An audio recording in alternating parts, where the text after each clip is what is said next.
Point लेकर हाजिर हूं मैं राजीव। कांग्रेस ने इस बार के चुनाव में जीत हासिल करने की पूरी तैयारी कर ली है। दक्षिण भारत से लेकर उत्तर भारत तक कांग्रेस इस बार चुनाव में धाक जमाने जा रही है। इंडिया गठबंधन के साथी दलों के साथ सीट शेयरिंग लगभग पूरी हो चुकी है और इसके साथ ही कांग्रेस ने उम्मीदवारों की जो पहली सूची जारी की है उसमें 39 नाम, जी हां 39 नाम हैं और इन सभी नामों को जीत की गारंटी माना जा रहा है।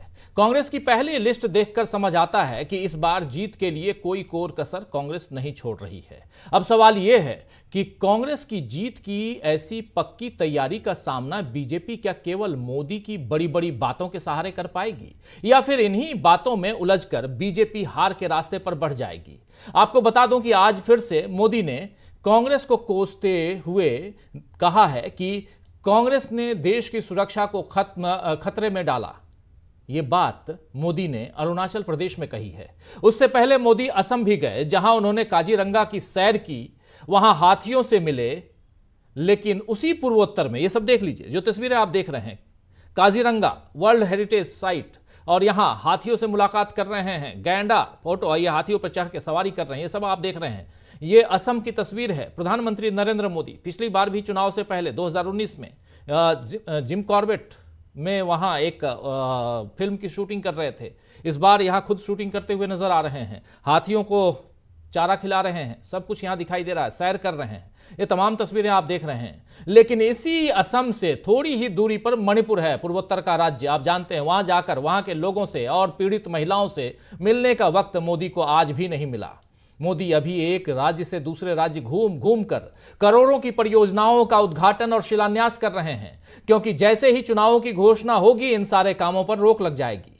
वैसे भी अब इंडिया गठबंधन ने बीजेपी को रोकने की तैयारी कर ही ली है। आज तमिलनाडु में भी डीएमके के साथ अभी से थोड़ी देर बाद, या कहें तो इस वक्त जब हम इस कार्यक्रम की शुरुआत कर रहे हैं, डीएमके और कांग्रेस के बीच सीटों का बंटवारा पर मीटिंग हो रही है। और इससे पहले कांग्रेस ने अपने उम्मीदवारों की जो पहली सूची निकाली है उसमें 39 में से 28 नाम, जी हां 39 आउट ऑफ 39, 28 नेम्स दक्षिण भारत के हैं। केरल के 16 कौन कौन से हैं जरा स्क्रीन पे ले आइए। देखिए, केरल के 16 राज्य, जो 39 में से 28 राज्य दक्षिण भारत के, जिनमें से केरल की 16 सीटें, कर्नाटक की 7, तेलंगाना के 14 और लक्षद्वीप की 1, ये कुल मिलाकर 28 सीटें। इन 28 सीटों से में उम्मीदवारों के नाम की पहली सूची आ गई है। पहली सूची में नाम आ गए हैं और इसमें राहुल गांधी का नाम वायनाड से है, उसी केरल से। राहुल पिछली बार भी यहीं से सांसद थे, लेकिन बीजेपी को इस बात की तकलीफ हो रही है कि राहुल का नाम अमेठी से क्यों नहीं है। वैसे अमेठी के नाम की घोषणा अभी नहीं हुई है और न ही उत्तर प्रदेश में किसी भी दूसरी सीट की घोषणा हुई है कि वहां से कांग्रेस का कौन सा प्रत्याशी होगा। लेकिन बीजेपी जिस तरह कांग्रेस के फैसले पर सवाल उठा रही है, पूछ रही है कि राहुल गांधी अमेठी से चुनाव क्यों नहीं लड़ रहे हैं, उससे साफ समझ में आ रहा है कि बीजेपी के सामने राहुल का खौफ बढ़ता जा रहा है। अभी राहुल गांधी गुजरात में अपनी यात्रा लेकर, न्याय यात्रा लेकर पहुंचे हुए हैं और लगातार वहां के युवाओं को, महिलाओं को, दलितों को, आदिवासियों को, वंचितों को अपनी तरफ आकर्षित कर रहे हैं। जरा सुन लेते हैं राहुल गांधी। ये जो तस्वीर आप देख रहे हैं, इसमें एक तरफ कांग्रेस पार्टी और जो पीली तस्वीर है, पीले झंडे जो हैं, ये आम आदमी पार्टी के हैं। तो आज आम आदमी पार्टी और कांग्रेस दोनों के कार्यकर्ता राहुल का स्वागत करते हुए इसी गुजरात में नजर आए। सुनते हैं राहुल गांधी इस भीड़ को संबोधित करते हुए क्या कुछ कह रहे हैं, इस जनसभा को संबोधित कर रहे हैं, क्या कुछ कह रहे हैं राहुल गांधी, सुनिए। तो याद दिलाना चाहता हूं कि चाहे वो पैसा कानून हो, चाहे वो जमीन अधिग्रहण बिल हो, चाहे वो ट्राइबल एक्ट हो, ये तीनों ऐतिहासिक काम कांग्रेस पार्टी ने आपके साथ मिलकर आपके लिए किए थे। और मैं आपको यहां आश्वासन देना चाहता हूं, सबसे पहला,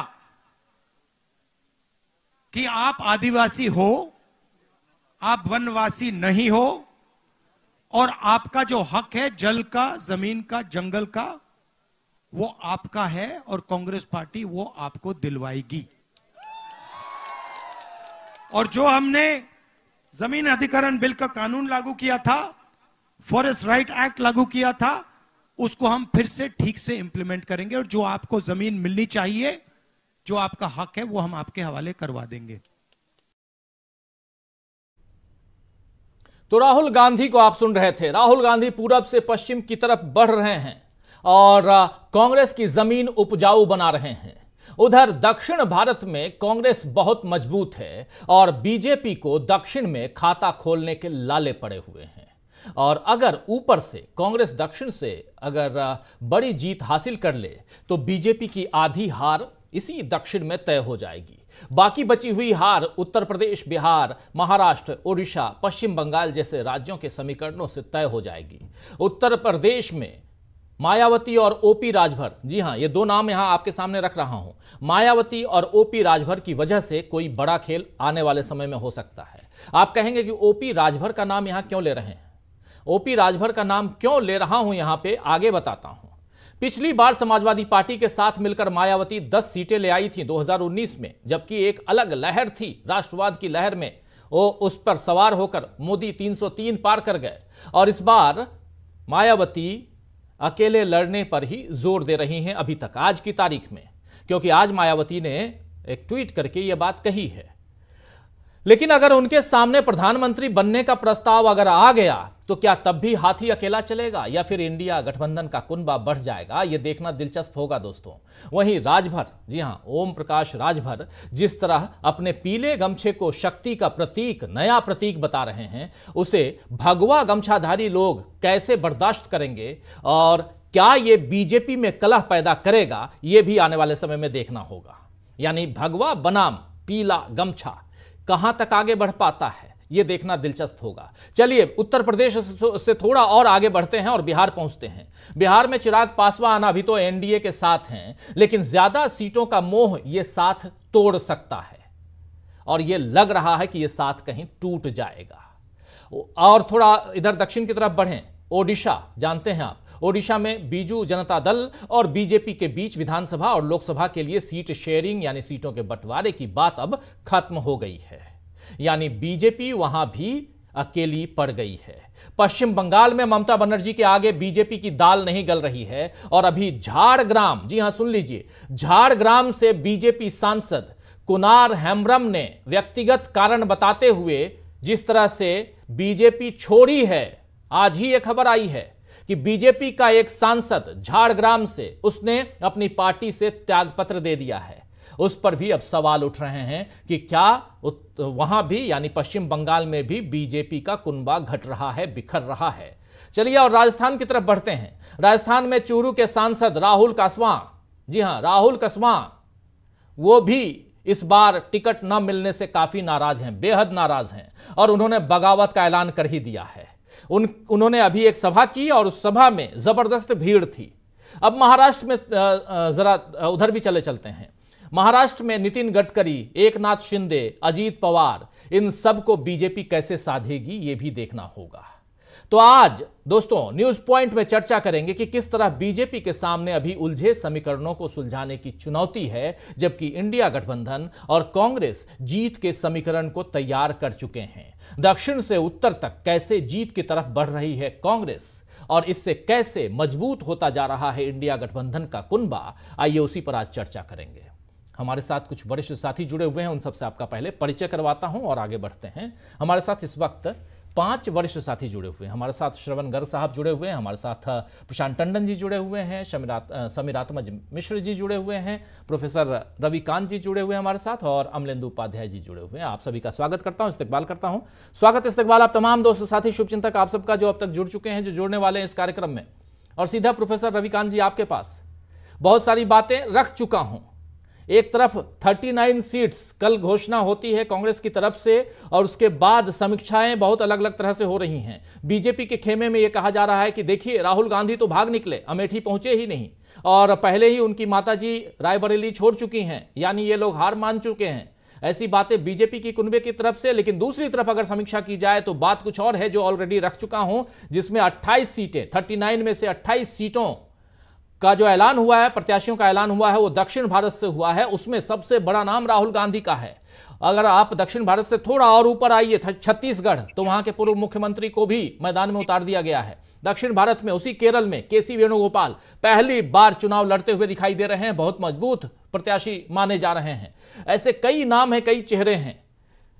तो एक तरफ कांग्रेस मजबूत दिखाई दे रही है अगर इन सब की समीक्षा की जाए, लेकिन दूसरी तरफ बीजेपी जो कांग्रेस पर वार कर रही है। जरा यहीं से शुरुआत करना चाहता हूं और आपसे समझना चाहता हूं कि दक्षिण से लेकर उत्तर तक क्या स्थिति आप देखते हैं?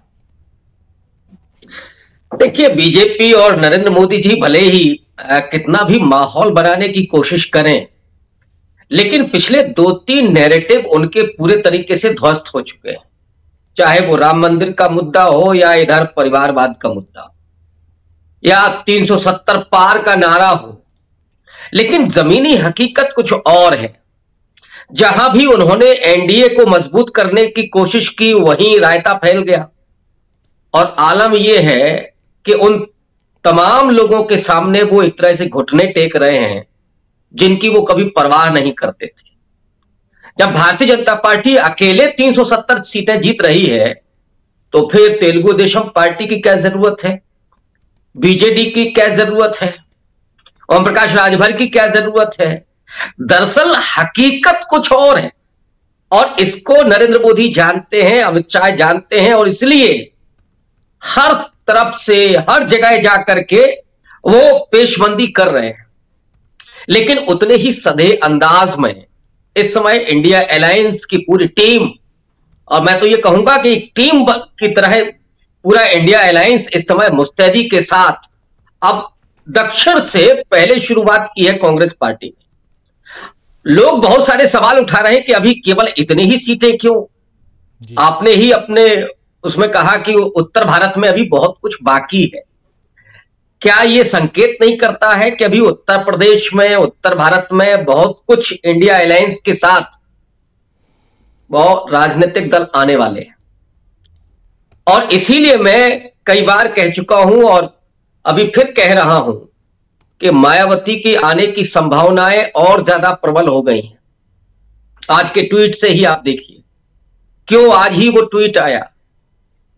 कांग्रेस पार्टी बिल्कुल सधे हुए अंदाज में, और दूसरी तरफ राहुल गांधी लगातार अपनी भारत जोड़ो न्याय यात्रा में उस पूरे नैरेटिव को, जो सामाजिक न्याय की राजनीति का है, आर्थिक न्याय और राजनीतिक न्याय की राजनीति का है, महंगाई का समस्या और नौजवानों की बेरोजगारी का समस्या, ये दो बड़ी समस्याएं इस समय पूरे देश में हाहाकार कर रही हैं। और इसको कांग्रेस पार्टी ने, उनके अपने थिंक टैंक ने, राहुल गांधी ने खास करके इसको बहुत बारीकी से समझा है और उठाया है, और उनके लिए योजनाएं भी प्रस्तुत की हैं।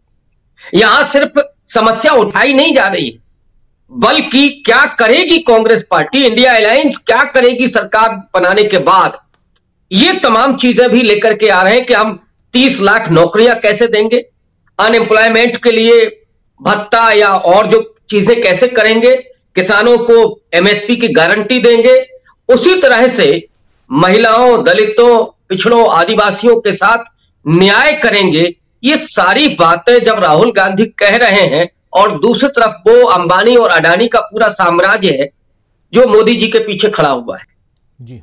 और इसलिए मुझे लगता है कि 10 साल में, जो लोग कहते हैं कि 19 में भी यही था और देखिए फिर आ गए, इस देश के लोग बड़े अच्छे हैं, एक बार मौका देते हैं, दूसरी बार भी देते हैं कि हो सकता है कुछ बदलाव हो जाए।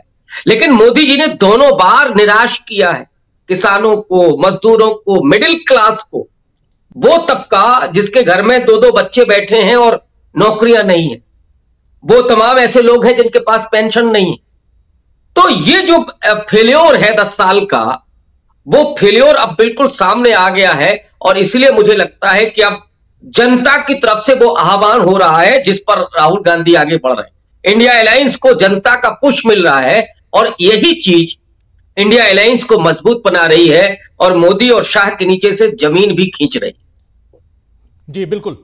इंडिया अलायंस को कैसे मजबूत, कौन कौन सी बातें बना रही हैं, इसकी समीक्षा, और साथ में जो 39 सीट्स कांग्रेस ने उनके उन सीटों पर प्रत्याशी उतारे हैं उसकी समीक्षा, और साथ में इन 39 सीटों में से 28 सीटें जो दक्षिण की हैं उसके क्या मायने हैं, इस पर हम बात कर रहे हैं। और इससे धीरे धीरे आगे बढ़ेंगे और समझेंगे कि इधर यानी इंडिया अलायंस के कुनबे में और एनडीए के कुनबे में क्या फर्क है, कौन जीत के करीब नजर आता है और क्यों नजर आता है। इस चर्चा में इन तमाम बातों को हम रखेंगे। जरा आना चाहता हूं समीर आत्मज जी आपके पास, आपसे समझूं 39 सीट्स और उसमें एक बड़ा, अगर कहें तो लगभग 80% जो है वो दक्षिण का, उसकी घोषणा करना। क्या यहां पर कांग्रेस आश्वस्त है कि हाँ, यहां किसी भी ढंग की कोई भी उसे चिंता नहीं है और यहां कहीं ना कहीं वो बहुत मजबूत है, ये माना जाए? और अगर ये मानते हैं, जिसकी समीक्षा हम लोग कई बार कर चुके हैं, धरातल पे ऐसा दिखाई भी देता है,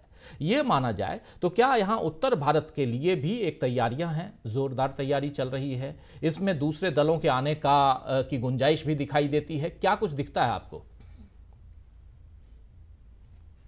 समीर जी? जी, ये तो जाहिर सी बात है कि दक्षिण भारत में जो 2019 का लोकसभा चुनाव था उसमें भी कांग्रेस पार्टी का और विद अलायंस भी और अकेले भी प्रदर्शन बहुत अच्छा था, और इस बार भी उम्मीद उसकी ज्यादा है दक्षिण भारत से। उसे कांग्रेस ने अपने उम्मीदवारों की सूची दक्षिण भारत से जारी की है, शुरुआत की है। भारतीय जनता पार्टी ने 195 की सूची जो है उसमें ज्यादातर उत्तर भारत के हैं, तो दोनों का अपना अपना है। यद्यपि मुझे लगता है कि वहां मजबूत है या वहां पर क्यों पहले जारी किया है, उसके पीछे सबसे बड़ा कारण ये होगा कि वहां गठबंधन की स्थिति लगभग क्लियर है, और कांग्रेस की जहां ज्यादातर जगहों पर चाहे वो महाराष्ट्र हो, चाहे वो उत्तर प्रदेश हो, दूसरे राज्य हो या बिहार हो, वहां भी लगभग स्पष्ट रही है। लेकिन अभी चूंकि सीट शेयरिंग फाइनल नहीं हुई थी और वहां पर हो चुकी थी, और चूंकि अब लिस्ट जारी करने में लगातार देरी हो रही थी, तो वहां पर उसको जारी करनी ही थी। जी। दूसरी बात यह है कि जो उसका आप अगर प्रभाव की बात करें, और अगर दक्षिण भारत में ही हम चलते हैं कि बीजेपी भी, चूंकि उत्तर भारत में बीजेपी उसने भी अपनी 195 सीटें, और उसमें बहुत सारी ऐसी हैं जो मजबूत प्रभाव वाली सीटें हैं, उनको वहां पर सूची जारी की। दक्षिण भारत में और उत्तर भारत में वो एक तरह से हम लोग कई बार ये बात भी कर चुके हैं कि सैचुरेशन की स्थिति में है वो, वहां पर अब बढ़ने की संभावनाएं उतनी नहीं है, घटने की ही संभावनाएं। और बीजेपी जिस तरह से दक्षिण भारत को काफी दिनों से वहां पर बढ़ने की कोशिश कर रही है, तो उसमें उसको उतनी कामयाबी नहीं मिल रही है, लगातार उसको नाकामी मिल रही है। तेलुगु देशम के साथ भी अगर जैसे हम लोग अभी देखें कि आंध्र प्रदेश में तेलुगु देशम के साथ उसकी बातचीत, ये बताया जा रहा है कि फाइनल होने वाली, लेकिन अभी हुई नहीं है।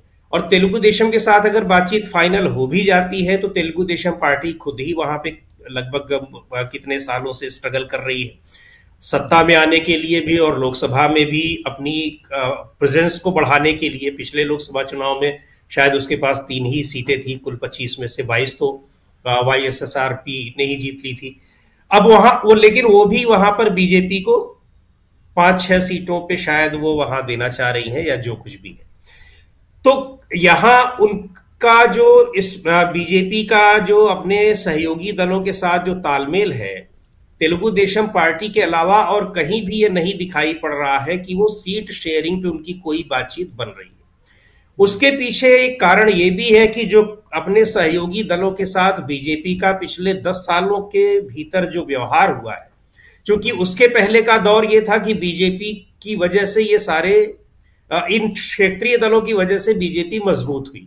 उसके बाद ये जो अगला 10 साल, ये पिछला जो हम लोगों का 2014 के बाद का समय है, इसमें उन सारे क्षेत्रीय दलों को किनारे करके, चाहे तोड़ करके, जहां पर वो सेकेंड बी पार्टी हुआ करती थी, वहां वो लीडिंग पोजीशन में पहुंची।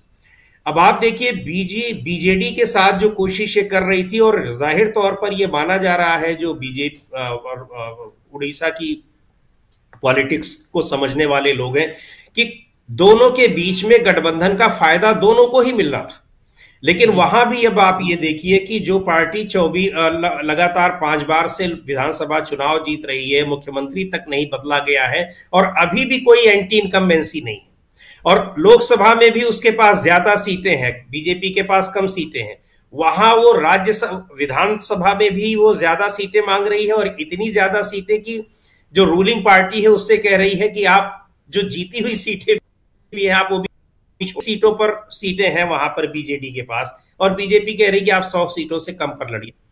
ये कॉन्फिडेंस उसको पता नहीं कहां से, और चूंकि बीजेडी को भी पता है कि बीजेपी का फिर अगला लक्ष्य है क्या। अगर हम लोकसभा में भी कॉम्प्रोमाइज कर ले गए, तो फिर जाहिर सी बात है कि अगला लक्ष्य यही है कि अगर फिर से वो सत्ता में आ गई तो बीजेपी वैसे ही खात्मे की ओर बढ़ जाएगी जैसे महाराष्ट्र में शिवसेना को उन्होंने कर दिया। और यद्यपि खात्मे की ओर नहीं बढ़ गई है, महाराष्ट्र में यह माना जा रहा है कि वहां पर जो शिवसेना के एमपी एमएलए जो हैं मौजूदा, वो भले ही किन्हीं वजहों से आ गए हों एकनाथ शिंदे वाले गुट में, लेकिन जो कार्यकर्ता है, जो उसको शिवसेना को वोट देने वाला है, वो अभी भी बताया ये जा रहा है कि उसका एक बड़ी संख्या उसकी जो है वो उद्धव ठाकरे वाले गुट के ही साथ है। लेकिन फिर भी उसमें फ्रैक्शन तो ला ही दिया, चाहे हरियाणा में आप देखिए, चाहे और भी जगहों पर जहां भी है, तो जिनके सहारे वो आगे बढ़ी बाद में उन्हीं की जड़ काट दिया। तो बीजेडी ने साफ तौर पर, मुझे लगता है कि वहां की बातचीत अब इसकी बीजेपी और बीजेटी वाली वो ऑलमोस्ट खत्म हो चुकी है। इन शर्तों पर वो मानने को तैयार नहीं है, और उनकी जो शर्तें हैं वो शायद बीजेपी को सूट नहीं कर रही हो। बीजेपी को लग रहा होगा कि वो अकेले हैं। और गठबंधन की बाकी जगहों पर भी आप देख लीजिए, तो चाहे बिहार में हो, वहां भी नहीं लग रहा है कि जो बीजेपी चाह रही है जिस तरह से वो वहां पर वो होने जा रहा है, वो सिचुएशन बन पाएगी, क्योंकि नीतीश कुमार चले गए हैं तो 12 के बाद ही लौटेंगे। और दूसरे जो सहयोगी दल है, 2019 में तो 3 ही सहयोगी दल थे, इस बार दल भी बढ़ गए हैं। तो कुल मिलाकर के कहने का मतलब यह है कि अपने गठबंधन के सहयोगियों के साथ सीट शेयरिंग में उलझी हुई है, लेकिन उस बात का एहसास नहीं होने दे रही है। वो दिखा रही है कि बीजेपी कितनी कॉन्फिडेंट है अपने अकेले 370 के लिए, क्योंकि अकेले 370 की बातें तो हम लोग ऑलरेडी कर चुके हैं कि जहां सैचुरेशन की स्थिति है वहां total number of Lok Sabha seat से ही 370 नहीं, जहां उसका सबसे ज्यादा प्रभाव है या पिछली बार जीत करके आई, तो उनमें वो कहां से उतनी सीटें जीत लेगी। और सहयोगी दलों के साथ 400 कैसे जीत पाएगी। तो ये दिखा भी रहा है, उसका अपना कॉन्फिडेंस भी दिखा रहा है कि ये सिर्फ चीजें ये है कि ये दूसरे लोगों को दिखाने के लिए है। बात बन जाती है तो बढ़िया है, और नहीं तो फिर कोई बात ही नहीं है, ताकि दूसरी पार्टियों के या दूसरे गठबंधन के लोग इस बात को लेकर के थोड़ा दहशत में रहें कि ये तो पहले ही टारगेट सेट कर दिए हैं, लेकिन उस टारगेट का कोई बेस दिखाई नहीं पड़ रहा है। जी बिल्कुल बिल्कुल सही कह रहे हैं आप। एक तरफ बीजेपी की 195 प्रत्याशियों की सूची और दूसरी तरफ 39 सीट्स जो हैं उसकी सूची कांग्रेस पार्टी की, दोनों में बराबरी की बातें और खासकर इन 39 की बातें ज्यादा क्यों हो रही हैं, चर्चा इस पे। और इसमें भी दक्षिण भारत की 28 सीटें, उन 28 सीटों में से 16 सीट केरल की, 7 सीट कर्नाटक की, उसके अलावा 1 सीट लक्षद्वीप की और तेलंगाना की 4 सीट, इस ढंग से 28 सीटें हैं। तो ये दक्षिण भारत की सीटें। और क्या यहां से एक कांग्रेस का कॉन्फिडेंस लेवल जो है वो दिखाई देता है? क्या पहले से जो हम लोग चर्चा करते आए हैं कि कांग्रेस दक्षिण में बहुत मजबूत है, और इसके बाद अगर देखें तो अब उत्तर की लड़ाई लड़नी है। जरा आना चाहता हूं श्रवण गर्ग साहब आपके पास, क्या आपको लगता है दक्षिण बनाम उत्तर की बात अगर करें, और इन्हीं दक्षिण बनाम उत्तर में दो पार्टियों की बात या एनडीए और इंडिया गठबंधन की बात करें, तो कहां किसको मजबूत पाया जा सकता है? और दूसरी बात यहां महत्वपूर्ण कि क्या राहुल गांधी का नाम पहली सूची में लाकर कांग्रेस ने एक कॉन्फिडेंस लेवल को और बढ़ा दिया है? क्या यहां भूपेश बघेल का नाम लाकर उस कॉन्फिडेंस लेवल को और बढ़ाया गया है? क्या केसी वेणुगोपाल का नाम लाकर यहां कॉन्फिडेंस लेवल को और बढ़ाया गया है? और ऐसे ही डीके शिव कुमार के भाई का नाम लाकर, डीके सुरेश का नाम लाकर, हालांकि वो ऑलरेडी हैं सांसद, तो उस कॉन्फिडेंस लेवल को बढ़ाया गया। जरा आपसे समझना चाहता हूं कि यहां से जो चुनाव है वो किस दिशा में, और कांग्रेस की मजबूती या बीजेपी की मजबूती, इन सब पे समीक्षा आपकी चाहिए। राजीव जी, ये जो सीटें इन्होंने घोषित की है 39, इसमें 27 सीटें, जो 16 सीटें इनकी केरल की है, और कर्नाटक की 7 सीटें हैं, 4 तेलंगाना की हैं।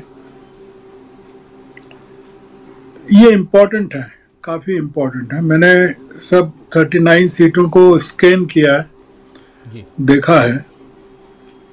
आप लक्षद्वीप की भी जोड़ सकते हैं इनके साथ, जी। और उत्तर पूर्व की जो सीटें हैं 6 सीटें, उनको और छत्तीसगढ़ की 6 सीटें हैं। आप एक एक नाम को देखिए, उसमें मैंने देखा है, एक एक नाम को देखा है।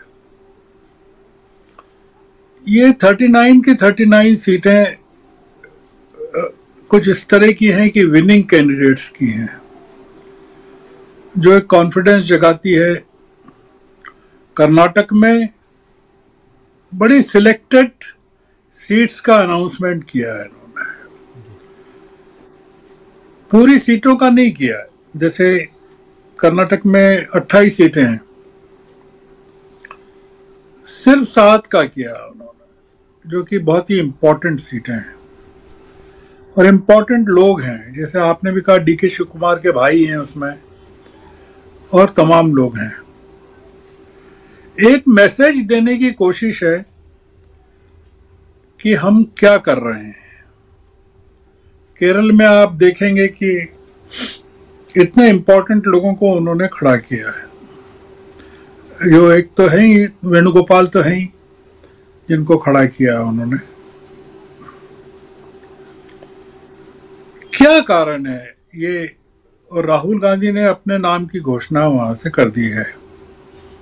हो सकता है वो उत्तर प्रदेश की सूची आए तो अमेठी में भी राहुल गांधी का नाम हो सकता है। 195 जो सीट्स थी बीजेपी की, अगर आप उनको देखें, खास करके जो उन्होंने घोषणाएं की हैं सीटों की अपने खुद के क्षेत्र में, जो उनका वोट बैंक का इलाका है, क्योंकि दक्षिण में तो उनके पास ताकत ही नहीं है, तो वो कहां से घोषणा करेंगे। केरल में उन्होंने की है, एक मुस्लिम कैंडिडेट को खड़ा किया है। आप पाएंगे कि एक मुश्किल के दौर से बीजेपी गुजर रही कि उसके पास कैंडिडेट्स नहीं है। जब चुनाव की शुरुआत होने वाली थी तब एक फीलिंग ये थी कि कांग्रेस के पास कैंडिडेट्स नहीं है और बीजेपी के पास बहुत कैंडिडेट्स हैं। अब ये नजर आ रहा है कि बीजेपी के पास कैंडिडेट्स नहीं है। जैसे मध्य प्रदेश में जो 2 कैंडिडेट्स जिनका जिक्र अपन ने किया था पहले भी, कि फगन सिंह कुलस्ते और गणेश सिंह, उदाहरण के लिए फगन सिंह विधानसभा चुनाव भी हार गए और गणेश सिंह सतना से हार गए, और फगन सिंह कुलस्ते यूनियन मिनिस्टर थे फिर भी हार गए। उन दोनों को देना पड़ा टिकट, क्योंकि उनके पास उनका रिप्लेसमेंट नहीं है।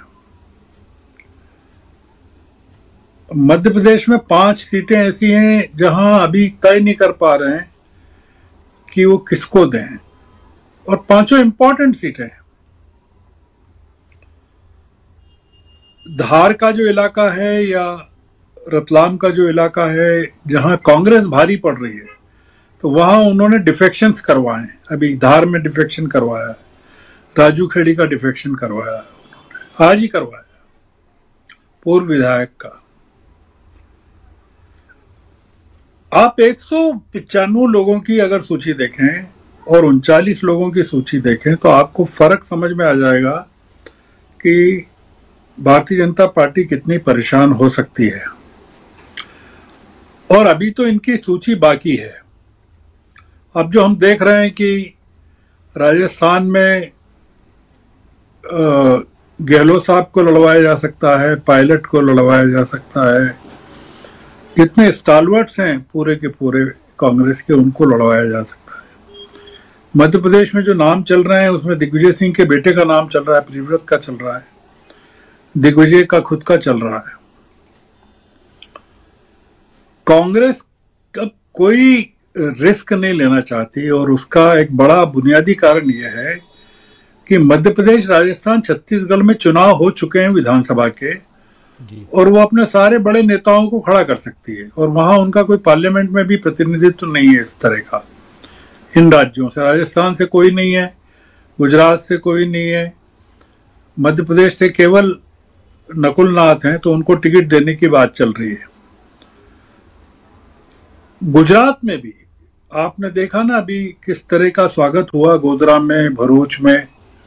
हालांकि भरूच की सीट आम आदमी पार्टी को दी है, फिर भी राहुल गांधी वहां गए हुए हैं जी।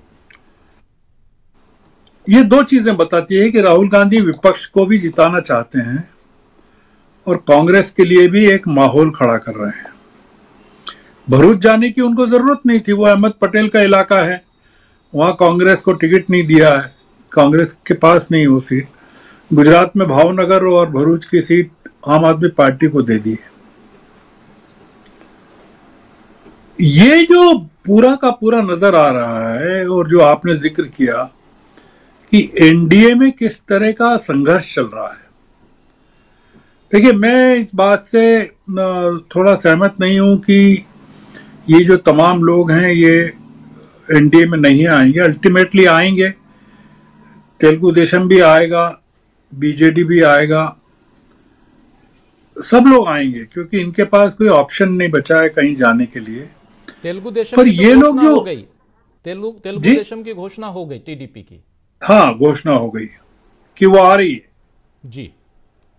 तेलुगु देशम की घोषणा हो गई है, वो आ रही है। और बीजेडी और बीजेपी के बीच में केवल 2 सीटों को लेकर संघर्ष है। एक शायद भुवनेश्वर की सीट है और एक पुरी की सीट है। वो भी हो जाएगा क्योंकि वो विधानसभा का भाई मामला है और आंध्र में भी विधानसभा और लोकसभा दोनों का एग्रीमेंट है सीटों को लेकर। भारतीय जनता पार्टी विधानसभा में कुछ ज्यादा सीटें मांग रही थी जो वो देने को तैयार नहीं थे। मैं इसमें नहीं पढ़ना चाहता कि एनडीए की कमजोरी का इंडिया अलायंस को कोई फायदा मिलेगा, क्योंकि ये जो लोग हैं वो किसी के नहीं हो सकते जो एनडीए के साथ जा रहे हैं। जो ताकत है इस समय जो नजर आ रही है वो ये आ रही है कि इंडिया अलायंस अपने आप में काफी मजबूती से चल रहा है। आपने जिक्र किया वो हेम्ब्रम का, झाड़ग्राम से जो बीजेपी के सांसद हैं, सिटिंग मेंबर हैं, उन्होंने आज छोड़ा जी, कल छोड़ा शायद। ये बड़ा ब्लो है। वो बड़ा ब्लो ये है कि संदेश खाली को लेकर जो बीजेपी ने एक माहौल बनाया हुआ है बंगाल में, और पोलराइज करने की जो पूरी बात चल रही है, उसमें ये बड़ा धक्का है कि झाड़ग्राम से अभी किसको खड़ा करेंगे। और झाड़ग्राम का जो असर है वो बीजेपी की स्टैंडिंग पर, ओवरऑल स्टैंडिंग पर जाएगा बंगाल में। तो लब्बे लुबाब ये है राजीव जी की 2 चीजें हैं। एक तो बीजेपी कांग्रेस पर आक्रमण, आपने देखा शायद अमित शाह की जो सभा है बिहार की, आपने अगर उस पर नजर डाली हो कि किस तरह से उन्होंने लालू पर अटैक किया। देखने की बात यह है कि जनता का बिल्कुल रिस्पांस नहीं था। वो बार बार जनता से अपील कर रहे थे कि बताओ ये बताओ वो। जनता का कूल रिस्पांस था, पूरी तरह से ठंडा। अगर आप उसके विजुअल्स देखें तो आपको पता चलेगा कि जनता ने उनको बिल्कुल रिस्पॉन्ड किया ही नहीं है। एक तरह का ब्लैंक वहां जनता के चेहरे पर नजर आता है।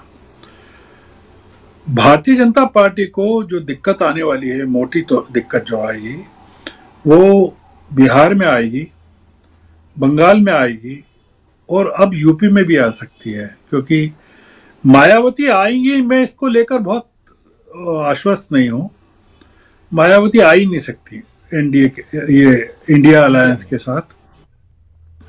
उन्होंने जो ट्वीट किया है उसमें स्पष्ट है कि वो अकेले चुनाव लड़ेंगे।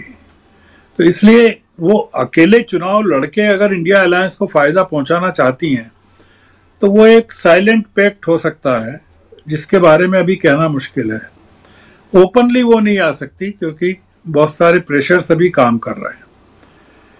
ये लड़ाई बहुत डिफिकल्ट दौर में जाने वाली है राजीव जी। ये इंडिया अलायंस के लिए चैलेंज और बढ़ रहे हैं, काफी बढ़ रहे हैं। एक ऑफेंसिव जो शुरू किया है बीजेपी ने सब मोर्चों पर, आपने देखा ना ओपिनियन पोल्स किस तरह से अटैक कर रहे हैं जी इंडिया अलायंस पर।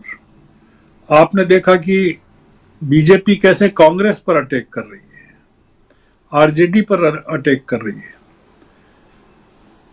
ये जो चुनाव है ये काफी मुझे लगता है कि बहुत मुश्किल फेज में पहुंच रहा है, और ये लोग जो कर रहे हैं वो एक एक सीट पर लोगों को तोड़ने की कोशिश कर रहे हैं। इंडिया अलायंस के सामने अभी थोड़ी चुनौतियां और बढ़ने वाली है, ऐसा मुझे लगता है जी। देख रहे हैं इंडिया अलायंस के साथ है, उसको कंसोलिडेट कैसे करना, ये बड़ा आपने देखा ही होगा ना, मध्य प्रदेश में कितने लोग एक साथ कांग्रेस छोड़कर चले गए जी। आज ही गए। जी बिल्कुल बिल्कुल, आप सही कह रहे हैं कि चुनौतियां बढ़ेंगी, क्योंकि इंडिया अलायंस मजबूत पहले से दिखाई दे रहा है, और उसके साथ अब कोई दल आए या ना आए, लेकिन पहले से आप देख लीजिए कितने सारे दल और अपने अपने अपने क्षेत्र में, अपने राज्य में वो मजबूत हैं। आप दिल्ली से शुरुआत कर सकते हैं। आम आदमी पार्टी, अरविंद केजरीवाल, दो राज्यों में सरकार उनकी, दिल्ली और पंजाब, उसके अलावा गुजरात में भी ठीक ठाक वहां उनका हस्तक्षेप है। उसके बाद आप आ जाइए उधर वेस्ट बंगाल में, तो ममता बनर्जी ऑलरेडी सरकार में हैं। फिर आप उत्तर प्रदेश आइए, समाजवादी पार्टी दूसरे नंबर की पार्टी है वहां पे अभी पिछले विधानसभा चुनाव में। उसके बाद आप बिहार जाइए तो बिहार में भी दूसरे नंबर की पार्टी है आरजेडी, जो कि ऐसे सीटों के हिसाब से पहले नंबर की पार्टी, लेकिन दूसरे नंबर इसलिए क्योंकि सरकार में नहीं है। तो ऐसे आप देखें, दक्षिण भारत जाइए आप, तो दक्षिण भारत में स्टालिन, एमके स्टालिन, उनकी पार्टी के साथ यानी डीएमके के साथ सरकार में साझा सरकार बनाई हुई है कांग्रेस पार्टी। आप जाइए झारखंड, वहां भी देखिए आप, झारखंड मुक्ति मोर्चा, कांग्रेस पार्टी, ये तमाम दल तो बड़े बड़े दल और एक साथ मजबूती के साथ इंडिया गठबंधन में। उसके अलावा अगर दूसरी तरफ देखें तो वहां ऐसे भी नरेंद्र मोदी 370 खुद की पार्टी के लिए और 400 एनडीए के लिए दे रहे हैं, यानी कि अपने घटक दलों के लिए 30 सीटें वो रख रहे हैं मोटा मोटी। वो मान रहे हैं कि उनका घटक दल कमजोर है, और उसमें कितने आते हैं वो देखना होगा, बहुत यहां एक इंपॉर्टेंट पहलू।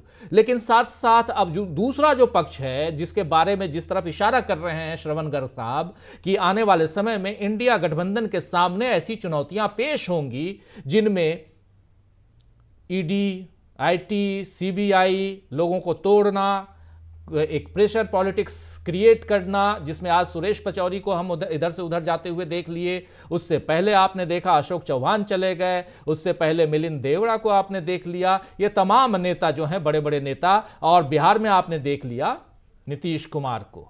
आना चाहता हूं प्रशांत टंडन जी आपके पास। प्रशांत जी, क्या यहां से इतना के बाद भी इंडिया गठबंधन की मजबूती जो है वो आने वाले समय में बरकरार दिखाई देती है? एक बात। दूसरा सवाल इसके साथ, मुद्दों की बात पे भी अपने को चर्चा करनी चाहिए।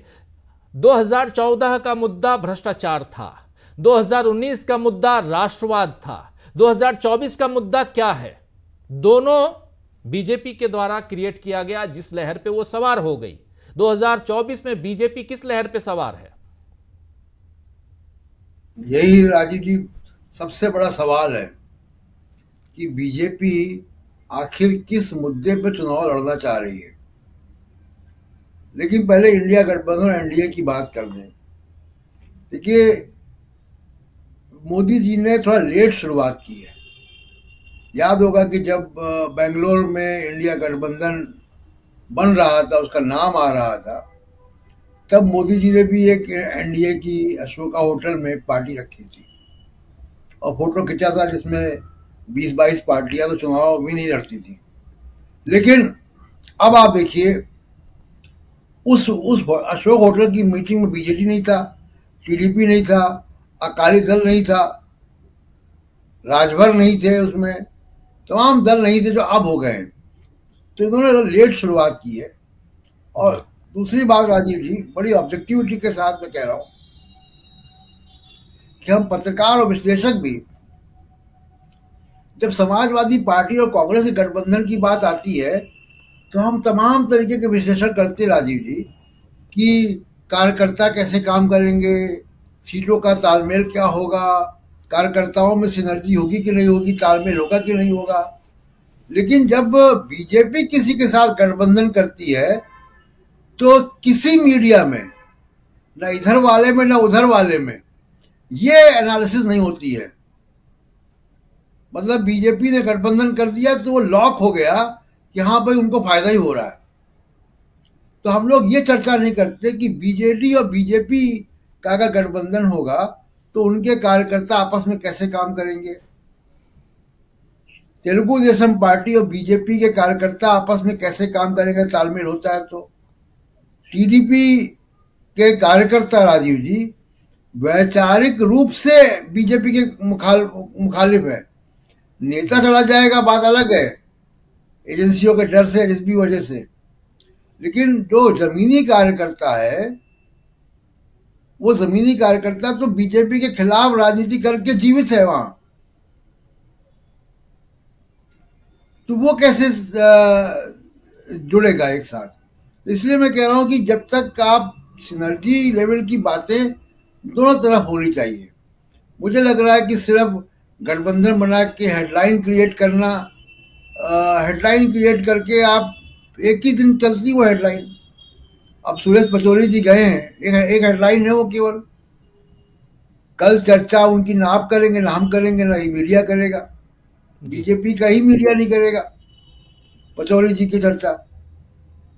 वो तो एक ऐसा नेता है कि जैसे कभी कभी हम लोग किसी कार्यक्रम में जाते हैं और कोई गिफ्ट मिल जाता है, तो समझ में नहीं आता कई दिन तक कि इसको दीवार में टांगे कि मेज में रखें कि शोकेस में रखें, इस्तेमाल क्या करें उसका। तो बीजेपी पचौरी जी का जो सारी जिंदगी राज्यसभा से गए, उनका इस्तेमाल क्या करेगी। अब दूसरी बात देखिए, चुनाव हमेशा एक लाइन के मुद्दे पर चुनाव होता है। 2014 में एंटी इनकम्बेंसी थी, अन्ना आंदोलन था, मंत्री जेल जा रहे थे और एक नारा लेकर आए थे मोदी जी, अब की बार मोदी सरकार, और उसके तमाम सारे वेरिएंट्स थे, नहीं होगी महंगाई की मार, अब की बार मोदी सरकार वगैरह वगैरह। अब 2019 में आपने कहा कि राष्ट्रवाद का मुद्दा भी नहीं था, वो तो पुलवामा के बाद बन गया, पुलवामा बालाकोट के बाद बन गया, और उसके पहले तक राफेल, भ्रष्टाचार, चौकीदार, चोर है, ये हावी था। जैसे अभी मोदी का परिवार हो गया वैसे चौकीदार भी लग गए थे सबके ट्विटर हैंडल पे, सोशल मीडिया पे। मुद्दा हावी था वो, पुलवामा ने बदल दिया। कहने की बात है राजीव जी कि चुनाव हमेशा, चाहे वो वीपी सिंह का चुनाव हो, चाहे वो राजीव गांधी का चुनाव हो, या 2009 का 2014 का चुनाव, हमेशा एक लाइन के मुद्दों पर चुनाव तय होता है, जिसको हम लोग पॉपुलर भाषा में नैरेटिव कहते हैं। जी। मुझे अभी तक ये समझ में नहीं आया है राजीव जी कि मोदी साहब किस एक मुद्दे पर चुनाव लड़ने जा रहे हैं। कांग्रेस ने पिछले 15 दिन में बहुत साफ कर दिया है कि उनके 3-4 बड़े मुद्दे हैं। वो सामाजिक न्याय का मुद्दा है उनके पास युवाओं का मुद्दा है, युवाओं का बहुत बिल्कुल स्पष्ट रोड मैप दे दिया राहुल गांधी ने जो 2-3 दिन पहले। उसके बाद किसानों का मामला है, एमएसपी कानून है, जातिवाद जनगणना है। ये 3-4 बहुत स्पष्ट मुद्दे हैं। मुझे अभी तक ये समझ में नहीं आया कि मोदी साहब किस मुद्दे पर चुनाव लड़ने जा रहे हैं। क्या राम मंदिर की उपलब्धि पर, या सरकार की कौन सी उपलब्धि है जिस पे चुनाव वो लड़ने जा रहे हैं। आमतौर पे, जिसको मैं पहले भी कह चुका हूं कि उनका जो मीडिया है, बीजेपी का जो मीडिया है, बीजेपी का मीडिया भी मोदी साहब की इमेज एक चिड़चिड़े बुजुर्ग आदमी की बना रहा है कि वो जहां भी जा रहे हैं वो सिर्फ विपक्ष की बुराई कर रहे हैं। आज कल बंगाल में उन्होंने वामपंथी पार्टियों की बुराई कर दी कि वामपंथी पार्टियों ने बंगाल को कुछ नहीं दिया। वामपंथी पार्टियां सरकार में जब थी, आज की युवा पीढ़ी को तो याद भी नहीं होगा जी। वहां दशक से ऊपर ममता बनर्जी की सरकार है, 15 साल से। वामपंथी को तो गए हुए जमाना हो गया। तो ये कहां से वो लेके आ रहे हैं मोदी साहब, उनको क्लैरिटी नहीं है कि वो चुनाव किस पे लड़ने जा रहे हैं। तो 400 सीट का मामला, अभी आप दक्षिण भारत की बात कर रहे थे, 125 सीटें 130 सीटें दक्षिण भारत की हैं, जहां आप हैं नहीं। तो 400 सीट का रियलिस्टिक बात नहीं है। तो बड़ी जो मेन जो बात है राजीव जी, वो ये है कि मोदी साहब को अभी भी क्लैरिटी नहीं है शायद, या उनकी टीम को क्लैरिटी नहीं है कि उनको चुनाव में क्या करना चाहिए, क्या 10 साल की क्या उपलब्धियां हैं। मैं गिना सकता हूं कि किस तरीके से कॉर्पोरेट को उन्होंने फायदे पहुंचाए हैं। मैं गिना सकता हूं कि किस तरीके से मिडिल क्लास की सब्सिडी, शहरी मिडिल क्लास की सब्सिडी को उन्होंने खत्म किया है, जो उसको 2014 से पहले मिलती थी। इनकम टैक्स में 118% की बढ़ोतरी हुई है और कॉर्पोरेट टैक्स घट रहा है। तो जाहिर सी बात है कि किसको फायदा मिल रहा है? कॉर्पोरेट टैक्स की किटी घट रही है और इनकम टैक्स बढ़ रहा है। तो मिडिल क्लास जो है वो टैक्स किटी में दे रहा है और जो कॉर्पोरेट है वो नहीं दे रहे। उसके तमाम सिलसिलावार डेटा में दे सकता हूं, लेकिन इतना समय नहीं होगा यहाँ पे। तो मोदी साहब अभी नहीं है उनके साथ कि वो किस मुद्दे पर चुनाव लड़ रहे हैं। सबसे बड़ी बात है कि आखिर मुद्दा क्या है इस चुनाव में। अब लगभग 5 दिनों में चुनाव की घोषणा हो जाएगी। आज 9 तारीख बीत गई और 14 तारीख तक नरेंद्र मोदी जी के कार्यक्रम लगे हुए हैं। शायद 15 को हो घोषणा, या हो सकता है पहले भी हो जाए, लेकिन समय आ चुका है, समय बिल्कुल सामने है और किसी भी दिन अब चुनाव की घोषणा हो सकती है। लेकिन इस चुनाव में जाने से पहले जो तैयारियां हैं, एक तरफ कांग्रेस पार्टी की, इंडिया गठबंधन की, और दूसरी तरफ देखें अगर तो एनडीए या कहें तो वहां बीजेपी की तैयारियां। इन तैयारियों का जायजा हम ले रहे हैं और साथ साथ ये समझने की कोशिश कर रहे हैं कि ये चुनाव किस मुद्दे पे लड़ा जा रहा है। राहुल गांधी न्याय यात्रा निकाल रहे हैं। इस न्याय के साथ बहुत सारे जो शब्द हैं वो जोड़े गए हैं और उस पर अमल करने की कोशिश हो रही है। अभी आपने लगातार देखा है, सुना है। लेकिन दूसरी तरफ बीजेपी किस पे चुनाव लड़ रही है? क्या राम मंदिर पे चुनाव लड़ रही है? क्या विश्व गुरु पे चुनाव लड़ रही है? या डेवलपमेंट का नाम जो लेती रही है इस पे चुनाव लड़ रही है? आखिर किस पे?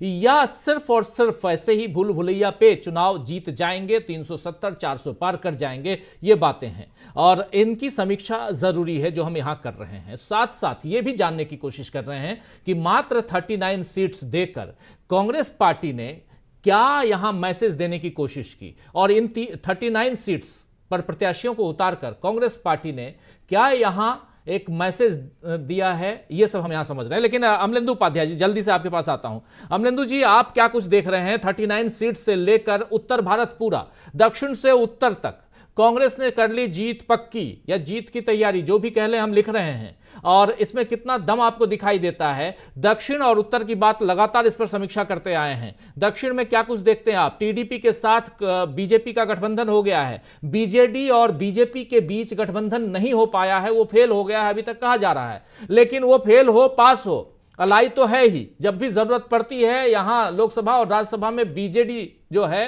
वो बीजेपी के साथ नजर आती है ये पार्टी। तो आपको इसमें खुश होने की जरूरत नहीं है, जैसा कह भी रहे थे श्रवण गर्ग साहब कि यहां पे ये दोनों ऐसे अलाई हैं, नेचुरल अलाई हैं। तो क्या दक्षिण, उसमें उड़ीसा को छोड़ दीजिए तो बाकी राज्य, क्या कुछ दिखता है? देखिए राजीव जी, एक तो पहली बात यह कि जो कांग्रेस की पहली लिस्ट आई है जो 39 लोगों की जारी की है, उस लिस्ट के जरिए कांग्रेस ने 2-3 संदेश बड़े साफ दिए हैं।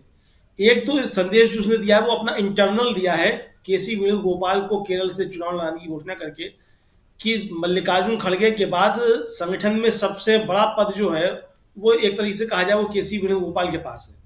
और केसी वेणुगोपाल भी एक तरीके से कहा जाए वो जनता की राजनीति से नहीं आते हैं। उनको चुनाव में उतार के ये संदेश दे दिया है कि जो संगठन के लोग हैं और संगठन की आज जब आवश्यकता है चुनाव के लिए, संगठन होता किस लिए किसी पार्टी का, वो इसलिए होता है कि जब चुनाव आए तो संगठन चुनाव में काम करे। तो संगठन को अब चुनाव में काम भी करना है और संगठन को चुनाव में लड़ना भी है। तो अब किसी का ये नहीं चलेगा कि साहब हम तो जो है वो अब संगठन में जा रहे हैं, संगठन में हम काम करेंगे। यानी जब मंत्री बनने की बारी आए तब आप मंत्री बन जाएं, और जब संघर्ष की बारी आए तब आप संगठन का काम करने लग जाएं, तो ये नहीं चलेगा। एक संदेश तो ये दे दिया है। दूसरा, इस संदेश के जरिए राजीव जी जिस तरीके से भूपेश बघेल के नाम की घोषणा की गई, ये भी संदेश दे दिया गया कि जहां भी एक तरह से कहा जाए कि भारतीय जनता पार्टी के जो गढ़ समझे जा रहे हैं, जैसे राजनांदगांव की सीट है तो भारतीय जनता पार्टी का एक तरीके से गढ़ समझा जाता है, वहां भूपेश बघेल को उतारने का मतलब ही ये है कि जो चुनौती भरी सीटें हैं उन पे हम अपने स्टार वार्ड्स को लगाएंगे और इस रणनीति के तहत जाकर के वो सीटें हम भारतीय जनता पार्टी से छीनेंगे। एक संदेश राजीव जी ये जो देने की कोशिश कांग्रेस ने की है, और इसी तरीके से मुझे लगता है इस संदेश के जरिए ही आगे भी उसकी जो जारी होंगी लिस्ट, वो इसी तरीके से जारी होंगी। उसके तमाम बड़े लोग जो हैं वो ऐसी सीटों पर चुनाव लेंगे जो भारतीय जनता पार्टी के पास है, और भारतीय जनता पार्टी से वो सीटें छीननी है। यानी कि लक्ष्य क्या है कांग्रेस का कि किसी भी तरीके से जहां भारतीय जनता पार्टी अभी अक्सरियत में है, जहां से ज्यादा सीटें लेकर के आ रही है, वहां भारतीय जनता पार्टी को उसी के मैदान में, उसी की पिच पे पटखनी दी जाए। ये लक्ष्य जो है कांग्रेस ने एक तरीके से स्पष्ट कर दिया। तीसरी चीज राजीव जी जो है वो ये है कि कांग्रेस ने पहले अपने सहयोगियों के सबके साथ बातचीत की है, सारी उसकी सीट शेयरिंग का फॉर्मूला लॉक हो चुका है, अधिकांश जगहों पर घोषणा हो चुकी है, जहां नहीं हुई है घोषणा वहां भी लगभग लॉक है और सिर्फ घोषणा होना बाकी बचा है। यानी सीट शेयरिंग को लेकर के किसी भी दल के साथ कोई मनमुटाव या कोई ये रणनीति को लेकर के कोई संशय कांग्रेस के मन में या उसके सहयोगियों के मन में नहीं है, ये एक तरीके से स्पष्ट है। उसके बाद कांग्रेस ने अपने 39 प्रत्याशियों की घोषणा की है, जबकि भारतीय जनता पार्टी के गठबंधन में कौन लोग हैं और कौन आना चाहते हैं और कौन छोड़ के चले जाएंगे, ये ना अभी भारतीय जनता पार्टी को पता है ना उसके सहयोगियों को पता है। जिस तरीके से आपने उड़ीसा की बात कही कि वहां भी तो एक दूसरे को सहयोग करते रहे, लेकिन राजीव जी देखिए एक दूसरे को सहयोग तो करते रहे और पहले उनका गठबंधन नहीं रहा है उड़ीसा में, और दिल्ली में आकर के बीजू पटनायक जो है मतलब की पार्टी जो है बीजू जनता दल नवीन पटनायक की पार्टी, वो बैकडोर से भारतीय जनता पार्टी को सपोर्ट भी करती है। लेकिन उड़ीसा में भारतीय जनता पार्टी ने जिस जमीन पे कब्जा किया है वो बीजू जनता दल की जमीन नहीं है, वो बीजू जनता दल के विरोध की जमीन को उसने कब्जा किया है। मुख्य विपक्षी पार्टी आज वहां भारतीय जनता पार्टी है। इसका मतलब कि वहां या तो बीजू जनता दल को लग रहा है कि वो कमजोर हो रहा है, भारतीय जनता पार्टी को लग रहा है कि वो कमजोर हो रही है। जिस तरीके से राहुल गांधी का वहां दौरा हुआ, राहुल गांधी ने तेलंगाना का हवाला देकर के नवीन पटनायक के ऊपर और बीजू जनता के ऊपर प्रहार किया, उससे यह संदेश गया कि राहुल गांधी यहां भी उसी रणनीति के तहत काम करेंगे जिस रणनीति के तहत उन्होंने तेलंगाना में काम किया था। तो ये अगर वहां भारतीय जनता पार्टी अलग होकर के भी लड़ती है तो मुझे लगता है कि शायद उनको ज्यादा फायदा होगा, और एक होकर के लड़ते हैं तो भारतीय जनता पार्टी और बीजू जनता दल को दोनों को नुकसान होता है। ये मेरा सोचना है, भारतीय जनता पार्टी क्या सोच रही है उनका सोचना है। लेकिन जो भारतीय जनता पार्टी की अपनी सहयोगियों के साथ नीति रही है उसको लेकर के बीजू जनता दल के मन में संशय की स्थिति है भारतीय जनता पार्टी को लेकर के। ये जो भारतीय जनता पार्टी अपने सहयोगियों के साथ जो खेल करती रही है, जो नीतीश के साथ किया या उद्धव ठाकरे के साथ किया, इसी तरीके का कोई खेल जो है ये बीजू जनता दल के साथ करेगी, ये है। तो ये राजीव जी इनके बीच में परिस्थितियां जो बन रही, तो भारतीय जनता पार्टी भी तय नहीं कर पा रही है कि उसके सहयोगी कौन कौन से हैं। इसी तरीके से बिहार में इंडिया गठबंधन एकजुट है, सीट शेयरिंग का फॉर्मूला भी तैयार है, मुद्दे भी तैयार हैं। भारतीय जनता पार्टी के पास ना मुद्दे हैं ना सीट शेयरिंग का फॉर्मूला है, और ना ये है कि कौन सा उनके साथ दल रहेगा कौन सा नहीं रहेगा। चाचा भतीजे में से चाचा रहेंगे कि भतीजा रहेगा, कि चाचा भतीजे दोनों रहेंगे, कि चाचा भतीजा दोनों बाहर चले जाएंगे, अभी ये भी पता नहीं है। तो भारतीय जनता पार्टी के सामने दिक्कतें राजीव जी ये है कि जैसे ही चुनाव की घोषणा होगी तमाम दल इसमें से भारतीय जनता पार्टी को छोड़ करके भाग सकते हैं, और इंडिया गठबंधन की तरफ से जिस तरीके के फॉर्मूले दिए जा रहे हैं उससे हो सकता है कि इनमें से बहुत से छोटे दल जो हैं वो इंडिया गठबंधन के साथ आ जाएं, एनडीए छोड़कर के। ये भी परिस्थितियां बन सकती हैं। तो कुल मिलाकर के अभी जो स्थिति जो है उसमें कांग्रेस ने जो अपनी रणनीति तैयार की है, उस रणनीति में जो सामने दिख रहा है वो साफ दिख रहा है कि उसकी चुनावी रणनीति भारतीय जनता पार्टी की अपेक्षा बहुत अच्छी है, और मजबूती के साथ और तैयारी के साथ इस समय चुनाव में जा रहे हैं। जो गलतियां 2019 या 14 में की थी या हुई होंगी उनकी पुनरावृत्ति नहीं होगी। मजबूती के साथ एक एक सीट पे कांग्रेस भी तैयारी के साथ ही जाएगी। भारतीय जनता पार्टी को एक सीट पे कड़ी चुनौती का सामना करना पड़ेगा राजीव जी। जी बिल्कुल बिल्कुल। लेकिन एक बात यहाँ जरा प्रोफेसर रविकांत जी आप सबका ध्यान इधर जरा आकर्षित करना चाहता हूँ, लेकिन पहले समीर जी आपके पास आना चाहता हूँ। हम भारतीय जनता पार्टी और साथ में उसके एलाई की बात कर रहे हैं, लेकिन 2014 का चुनाव देखिए और 2019 का चुनाव देखिए। भारतीय जनता पार्टी अपने दम पर सरकार बनाई, क्योंकि 303 सीटें, 282 सीटें, 2014 में 282 सीटें चाहिए थी, 272 सीटें, 303 सीटें चाहिए, 272 सीटें, और इस बार भी जो आंकड़ा नरेंद्र मोदी ने पेश किया है, जो टारगेट दिया है, वो 370 का है। छोड़ दीजिए उनको, तो 2 चुनावों में ऑलरेडी भारतीय जनता पार्टी 272 का आंकड़ा खुद अपने दम पर ले रही है, तो फिर यहां एनडीए की बात करना बेमानी है।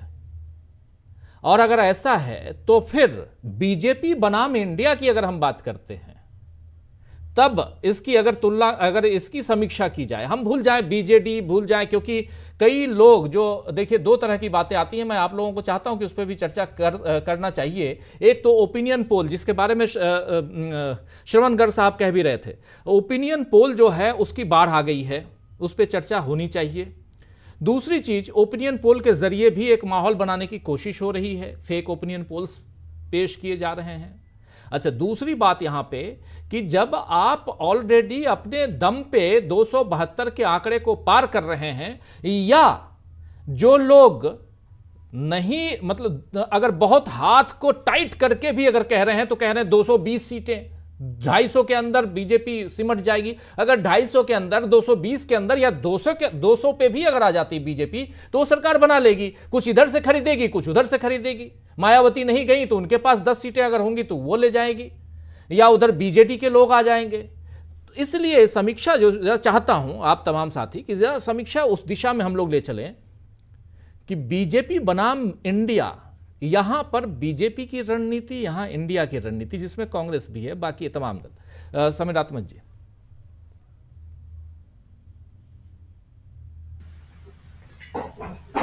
ओपिनियन पोल्स की बात करना तो बहुत मैं कहता हूं कि बहुत प्रासंगिक नहीं होगा, और ओपिनियन पोल की क्रेडिबिलिटी कितनी है, ये इस पर भी बहुत चर्चा करने की कोई जरूरत नहीं, सबको पता है। और क्यों लाए जा रहे हैं वो भी सबको पता है, सभी, इसमें कोई बहुत ऐसी बात नहीं है। लेकिन अभी आपने जो ये बात कही है कि बीजेपी बनाम अगर हम इंडिया गठबंधन की बात करते हैं, तो शुरुआत में शायद मैंने ये बात कही थी कि हम जो बीजेपी का एक जो पीक है, जहां उसको पहुंचना चाहिए था, पहुंचना इसलिए चाहिए था कि जहां उसका प्रभाव है, जहां वो पहले भी नहीं गई थी और इस 10 साल के दौरान वो पहुंच गई, उसमें मैं नॉर्थ ईस्ट को भी शामिल कर ले रहा हूं, उसमें मैं उन दूसरे राज्यों को भी शामिल कर ले रहा हूं जहां अपने सहयोगियों को नीचे करके वो ऊपर पहुंच गई है। उसमें हरियाणा भी है और आपका महाराष्ट्र भी है और दूसरे भी है। महाराष्ट्र में पहले भी उसका प्रभाव था, लेकिन शिवसेना से छोटी ही पार्टी वो हुआ करती थी, अब नहीं है। तो इन स्थितियों में तो उसको, उसकी जो मजबूती है वो दिखाई पड़, मतलब वो मजबूती वो 2014 और जो बचा हुआ भी था 2019 में उसको वो कर लिया, अटेन कर लिया है। उससे आगे बढ़ने की गुंजाइश उसमें फिलहाल नहीं दिखाई पड़ती है। उसका कारण ये है कि बहुत सारे ऐसे स्टेट हैं जहां वो बहुत अपनी अधिकतम स्थिति तक पहुंच गई थी, लेकिन इस बार कहीं से भी वो स्थितियां रिपीट होने की सिचुएशन में नहीं दिख रही हैं। जैसे कर्नाटक की स्थिति है और पश्चिम बंगाल की है, और भी राज्य हैं। तो उनमें अब कई सारे राज्य थे जहां एक तरीके से क्लीन स्वीप किया था, एक आध सीट कांग्रेस को मिल गई, बाकी सारी सीट उसी को मिल गई, कई इस तरह के राज्य। तो कुल मिलाकर के ये है कि अपना जो उसको मैक्सिमम लेना था वो स्थिति ले दे करके वहीं 300-305 सीटों के आसपास आ रही थी और वहां वो पहुंच चुकी है। उसके बाद उसको कम ही होना है, वो चाहे कितनी कम हो सकती है, कितनी नहीं हो सकती है। अगर हम आंकड़ों पर देखें, तो अगर हम दूसरे तरीके की चीजों पर देखें कि यहां भी वो ले लेगी और 37 सीटें कांग्रेस 37 पे सिमट जाएगी, 20 पे सिमट जाएगी, तब तो हम 400 के ऊपर भी दे सकते हैं, कोई दिक्कत नहीं। पर जहां उसका प्रभाव ही नहीं है, 150 सीटें पूरा दक्षिण भारत की 140-50 सीटों पर वहां उसकी अपनी पहुंच ही नहीं है, तो वहां पर सीट जीतने का तो कोई सवाल नहीं उठता है। हाँ, ये जरूर है कि गठबंधन की तुलना में अगर हम ये देखें कि सबसे अच्छी स्थिति हो सकती है कि वो इन सीटों को वो रिपीट कर जाए, तो जाहिर सी बात है कि वो गठबंधन से, चूंकि गठबंधन में कांग्रेस पार्टी अकेले है, सबसे बड़ा जो गठबंधन का जो ये सहयोगी दल है उसमें सबसे बड़ी कांग्रेस पार्टी है, और कांग्रेस पार्टी तो उस स्थिति में है नहीं कि वो इसकी बराबरी करे या उसकी तुलना करे। पूरे के पूरे गठबंधन के साथ जब हम बात करते हैं तब भी ये स्थिति नहीं है कि वो हमको अभी बीजेपी जहां अपनी मैक्सिमम पाई हुई है वहां तक वो पहुंच पाए जी। लेकिन बात यही है कि वो मैक्सिमम वाले स्थिति में वो अब की बार आने की गुंजाइश उनकी नहीं दिख रही है। उसमें हम 2 स्टेट का तो मैंने नाम लिया था, एक बहुत महत्वपूर्ण स्टेट है और जहां बीजेपी बहुत ही ज्यादा परेशान है वो है बिहार। बिहार में भी क्लीन स्वीप ही था, 39-40 में से 39, लेकिन इस बार कहीं से भी नहीं, गठबंधन कर भी लेते हैं तब भी वो स्थिति रिपीट होने वाली नहीं दिखाई पड़ रही है। तो कहने का मतलब यह है कि अकेले वाली स्थिति में कहीं से भी वो 2019 को दोहराने की स्थिति में वो नहीं। अब अगर उसमें गठबंधन, लेकिन ये भी है कि वो किसी भी स्थिति में यहां पर वो रहती है तो गठबंधन की तुलना में वो ज्यादा सीटें वो पाएगी, क्योंकि गठबंधन भी अकेले मुझे नहीं लगता है कि वो 200-250 सीटों के 250 की सीटों के पास तक चला जाएगा। ऐसी स्थिति अभी तक नहीं दिखाई पड़ रही है। इसलिए नहीं दिखाई पड़ रही है कि उसकी भी अपनी जहां पहुंच है उसकी भी सीमाएं हैं। उन तमाम जगहों पर उस स्पेस को जो बीजेपी घेर चुकी है वहां से उसको पूरी तरह से खारिज करने में अभी समय लगेगा। तो वो तो कांटे की टक्कर बिल्कुल वहां पर है और बीजेपी इसीलिए गठबंधन के सहयोगियों को अपने इन प्रकारेण साथ लेना चाहती है कि बहुत से कुछ एक को छोड़ करके ज्यादातर सहयोगी दल इसी स्थिति में है, चाहे वो उत्तर प्रदेश वाले सहयोगी दल हों और चाहे कुछ दूसरे राज्यों में हो, कि उनको बीजेपी के साथ या वो किसी के भी साथ चले जाते हैं तो उनको फायदा, वो उसको भी फायदा पहुंचा देते हैं और अपने भी फायदा उठा लेते हैं। लेकिन अकेले लड़ने की स्थिति में वो कहीं के नहीं रहते हैं, ना तो खुद कहीं नहीं होंगे, तो उनकी तो अपनी व्यवस्था है। उत्तर प्रदेश में जैसे बात हो रही कि 3-4 गठबंधन के दल हैं, उनको सबको बीजेपी 6-7 सीटों पे समेट देगी और लगभग वो 72-73 सीटों पर अकेले लड़ेगी। लेकिन बिहार में और ओडिशा में या फिर वो महाराष्ट्र में ये स्थिति नहीं है। हाँ, महाराष्ट्र में ये स्थिति इसलिए बन गई है कि जो टूटे हुए दल हैं, जो घटक दल, मुख्य घटक दल थे, वो टूट गए हैं, तो वहां बीजेपी सीटें तो ज्यादा वो शेयरिंग में ले सकती है, लेकिन वो सीटें जीत भी उतनी जाए जितनी पिछली बार जीतती थी, उसकी संभावना नहीं दिखाई पड़ रही है। तो कुल मिलाकर के बात यह है कि जो इसका अगर हम कंपैरिजन करते हैं कि इंडिया गठबंधन और बीजेपी, तो ऐसी स्थिति में बीजेपी अपनी 2019 की सीटों से तो काफी नीचे उसके रहने की गुंजाइश है, लेकिन फिर भी इंडिया गठबंधन की तुलना में मुझको लगता है कि उसके पास सीटें ज्यादा ही रहेंगी, जो अभी की स्थिति में हम लोग उसको देख पा रहे हैं। जी समीर जी, जरा आना चाहता हूं जल्दी से प्रोफेसर रविकांत जी आपके पास। प्रोफेसर रविकांत जी, 2014 और में जब हम लोग समीक्षा करते थे, खासकर बीजेपी को कितनी सीटें आ सकती हैं उत्तर प्रदेश में, तो कोई भी 72 सीट नहीं दे रहा था बीजेपी को। 40 सीटें बहुत थी। आप याद कीजिए उस समय के जो जितने भी ओपिनियन पोल हैं, वो 40 सीटें बहुत ज़्यादा तो 50 सीटें, लेकिन कोई 72 सीट नहीं दे रहा था। आज की तारीख में क्या वैसी ही हालत, अगर वैसी समीक्षा हम नहीं कर रहे हैं जहां बहुत हाथ को टाइट करके, मुट्ठी बंद करके इंडिया गठबंधन के बारे में हम बात कर रहे हैं, क्या ऐसा नहीं है कि अपनी हिम्मत ही नहीं हो रही है कि उत्तर प्रदेश में ये कहें कि नहीं वहां बीजेपी आधे पे सिमट जाएगी? क्या इतनी हिम्मत नहीं हो रही है? धरातल पे जरूर जाकर के देखने की जरूरत है और हम अभी निकले नहीं हैं, और जहां जहां हमारी टीम या मैं पर्सनली गया हूं वहां की स्थिति तो हम लोग लगातार कह ही रहे हैं। जैसे कर्नाटक की बात, अभी हमारे साथी प्रशांत टंडन जी लौट के आए हैं, तो ऐसे, या पूर्वोत्तर की बात, या आप लोग तमाम साथी बैठे हुए हैं उत्तर प्रदेश में, वहां की बात, तो जो जहां है वहां से ही अगर देखें तो क्या बहुत टाइट हाथ से नहीं कह रहे हैं कि नहीं जी, और उसमें अपर एज देने की कोशिश बीजेपी को? निश्चित रूप से मुझे लगता है कि जो 14 और 19 का इलेक्शन रहा, उसका थोड़ा सा प्रभाव अभी भी उस मानस पर दिखाई पड़ता है।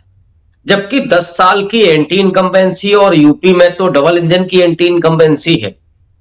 जातिगत समीकरण अगर आप देखें तो उसमें 21.5% दलित है, 20% के करीब अल्पसंख्यक मतदाता है, और इसके अलावा पिछड़ा और अति पिछड़ा। और ये वो जमीन है जहां पे कांशीराम ने एक लंबा आंदोलन किया, बीएसपी को 4 बार मुख्यमंत्री बनाने का अवसर मिला। उस जमीन पर जो परिस्थितियां हैं आज की तारीख में, बीजेपी तभी सफल हो सकी जब उसने इन तमाम जातियों को आउटरीच किया था। दलितों में उसने एक सेंधमारी की थी, एंटी नॉन जाटो दलित जातियों को वो लेकर के आए थे। उसी तरह से पिछड़ा और अति पिछड़ा के बीच उन्होंने विभाजन किया था, और इधर पिछड़ा में भी नॉन यादव को उन्होंने अपने साथ जोड़ा था। इधर परिस्थितियां बहुत अलग है। केशव प्रसाद मौर्य के जरिए मौर्य बोर्ड पर सेंधमारी की गई, लेकिन केशव प्रसाद मौर्य को लोग कहते हैं कि वो स्टूल मंत्री हैं। उनकी क्या हैसियत है वो हम सब जानते हैं। पिछड़ों को पिछड़ों की तरह से ट्रीट करना, ये पूरे भारतीय जनता पार्टी और आरएसएस की फितरत में शामिल है, वो उत्तर प्रदेश में भी दिखती है। ये वो प्रदेश है जहां पर सामाजिक चेतना अन्य राज्यों की अपेक्षा, माने उत्तर भारत की मैं बात कर रहा हूं, दक्षिण में तो तमिलनाडु अपनी जगह है ही, उत्तर भारत में सामाजिक चेतना और जो सत्ता की चेतना है, ये दोनों ही बेहद प्रबल रही है। तो ऐसे में जब इंडिया अलायंस बन रहा है और सपा और कांग्रेस के आने के बाद मैं देख रहा हूं कि जो अभी सीटें दी हैं कांग्रेस पार्टी ने और सपा ने, खास करके सपा ने, उसमें से 2 दर्जन सीटें ऐसी हैं जहां पे बीजेपी चुनाव हारते हुए दिख रही है अभी से। और मुझे लगता है कि अन्य सीटों का जो ऐलान होगा उसमें भी ये परिस्थितियां निर्मित होते हुए दिखेंगी, जैसे पूर्वांचल और पश्चिमी उत्तर प्रदेश।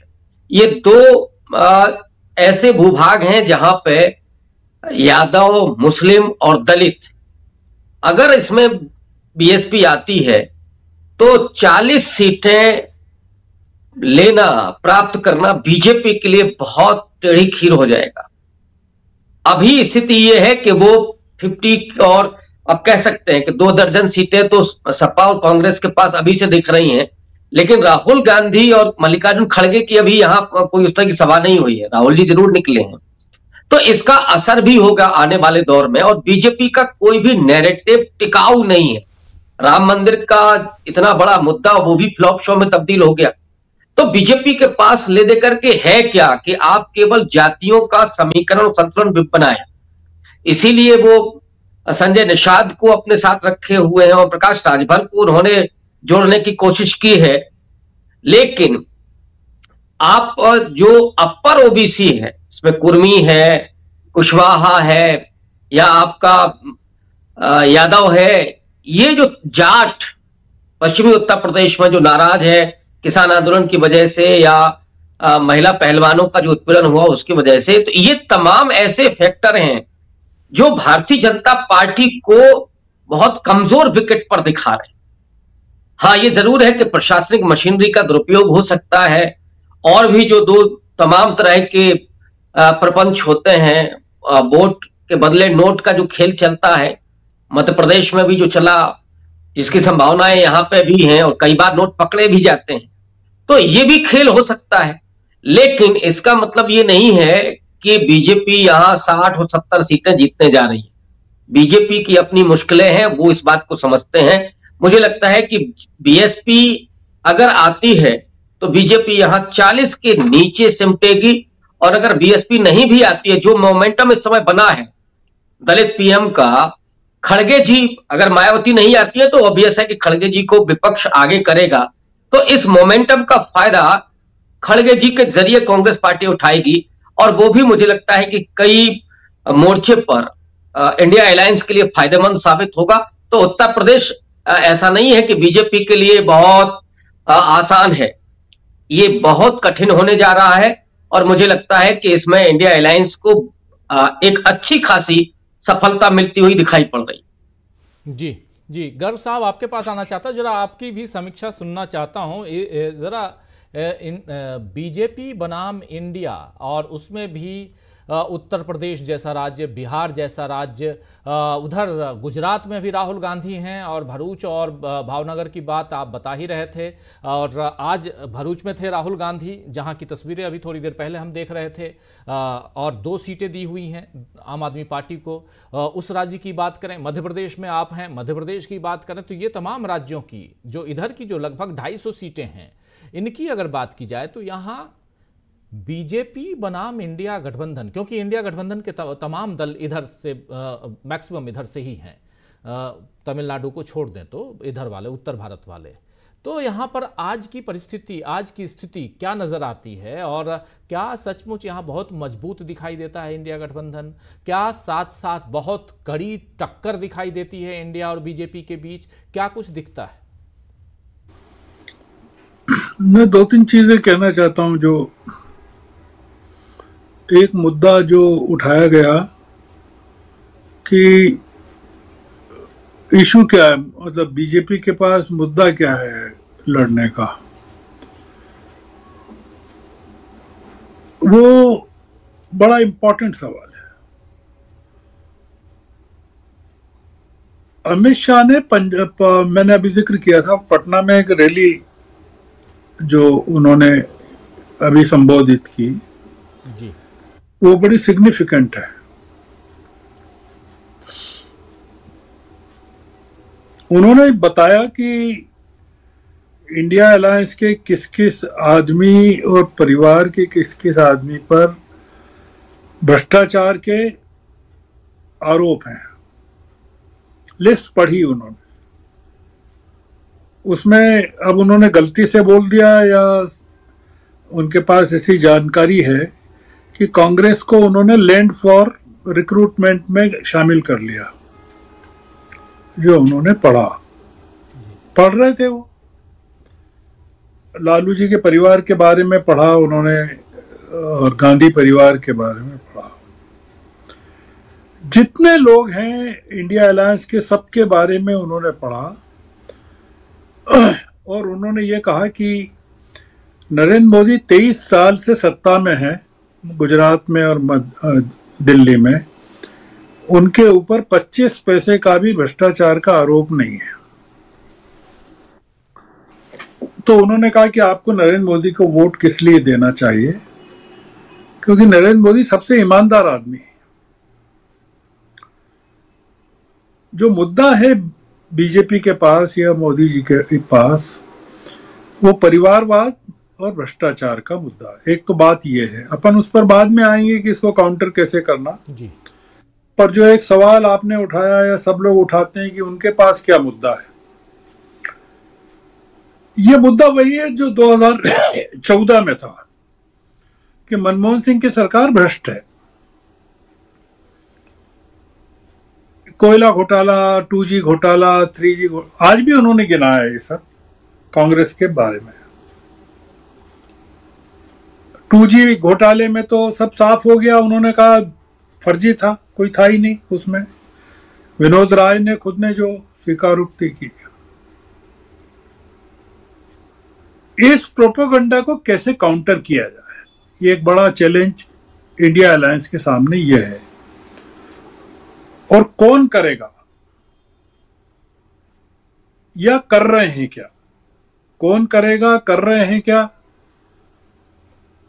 जितनी बुलंदगी से अमित शाह या मोदी जी कर रहे हैं, इंडिया अलायंस के पार्टनर्स कर रहे हैं क्या? एक बड़ी चुनौती है, क्योंकि पब्लिक को जिस तरह से वो कर रहे हैं, मिसगाइड कर रहे हैं। वो जो आपके साथ में थे अभी मिश्रा जी थे, शायद समीरात मिश्रा जी, उन्होंने ये जो ओपिनियन पोल है इसके बारे में कहा कि इस पर बात नहीं करना चाहिए, इसका कोई मतलब नहीं है। नरेंद्र मोदी सत्ता में आएंगे वापस, ये बात दो लोग कह रहे हैं। एक तो नरेंद्र मोदी खुद कह रहे हैं, अमित शाह कह रहे हैं, बीजेपी के लोग कह रहे हैं, पर उनको पता है कि लोग उनके कहे पर यकीन नहीं करेंगे, क्योंकि ये तो कहेंगे ही, ऐसा लोग मानते हैं। तो वो ओपिनियन पोल के जरिए कहलवा रहे हैं। ओपिनियन पोल को की जो धारणा बन रही है उसको ध्वस्त करना जरूरी है लॉजिकली जी। और जनता को बताना जरूरी है कि ये कितना फर्जी मामला है।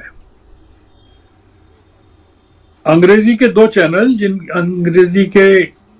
दो चैनल जिनकी विश्वसनीयता नहीं है, और एक एजेंसी जिसकी खुद की विश्वसनीयता गई हुई है, उन लोगों के 2 लोगों के सर्वे आए। लोगों को पता चलना चाहिए कि रजिस्टर्ड वोटर्स देश में 98 करोड़ हैं, 98 करोड़ रजिस्टर्ड वोटर्स। देश में 28 राज्य और 8 केंद्र शासित प्रदेश हैं। 543 लोकसभा की सीटें हैं। एवरेज वोटर्स एक लोकसभा में 15 लाख है जी, और विधानसभा में 2 लाख होता है। इतने बड़े देश की जो सैंपल साइज है ये ओपिनियन पोल करने वालों की, वो है 3,22,000। 500 सैंपल्स पर पार्लियामेंट्री कॉन्स्टिट्यूएंसी, मतलब 15 लाख लोग और 500 लोगों का सैंपल एक पार्लियामेंट्री कॉन्स्टिट्यूएंसी में। और अर्बन भी शामिल है, रूरल भी शामिल है, सेमी अर्बन सेमी रूरल शामिल है। आप मुझे बताइए कि कैसे संभव है। और वो कह रहे हैं कि साहब कुछ इसमें फोन से किए गए हैं जो फार फ्लंग एरियाज हैं नॉर्थ ईस्ट के। ये टोटल फर्जी मामला है। ये जो सरकारी एजेंसियां होती हैं, गुप्तचर एजेंसियां जो सरकारों को फीडबैक देती हैं, उनकी बेसिस पे पूरी की पूरी इंफॉर्मेशन ये लोग ओपिनियन पोल में कन्वर्ट करते हैं। क्या जनता को बताया नहीं जाएगा कि ये ओपिनियन पोल जिसमें बता रहे हैं कि कांग्रेस को पिछली बार से भी ज्यादा कम सीटें मिलने वाली है?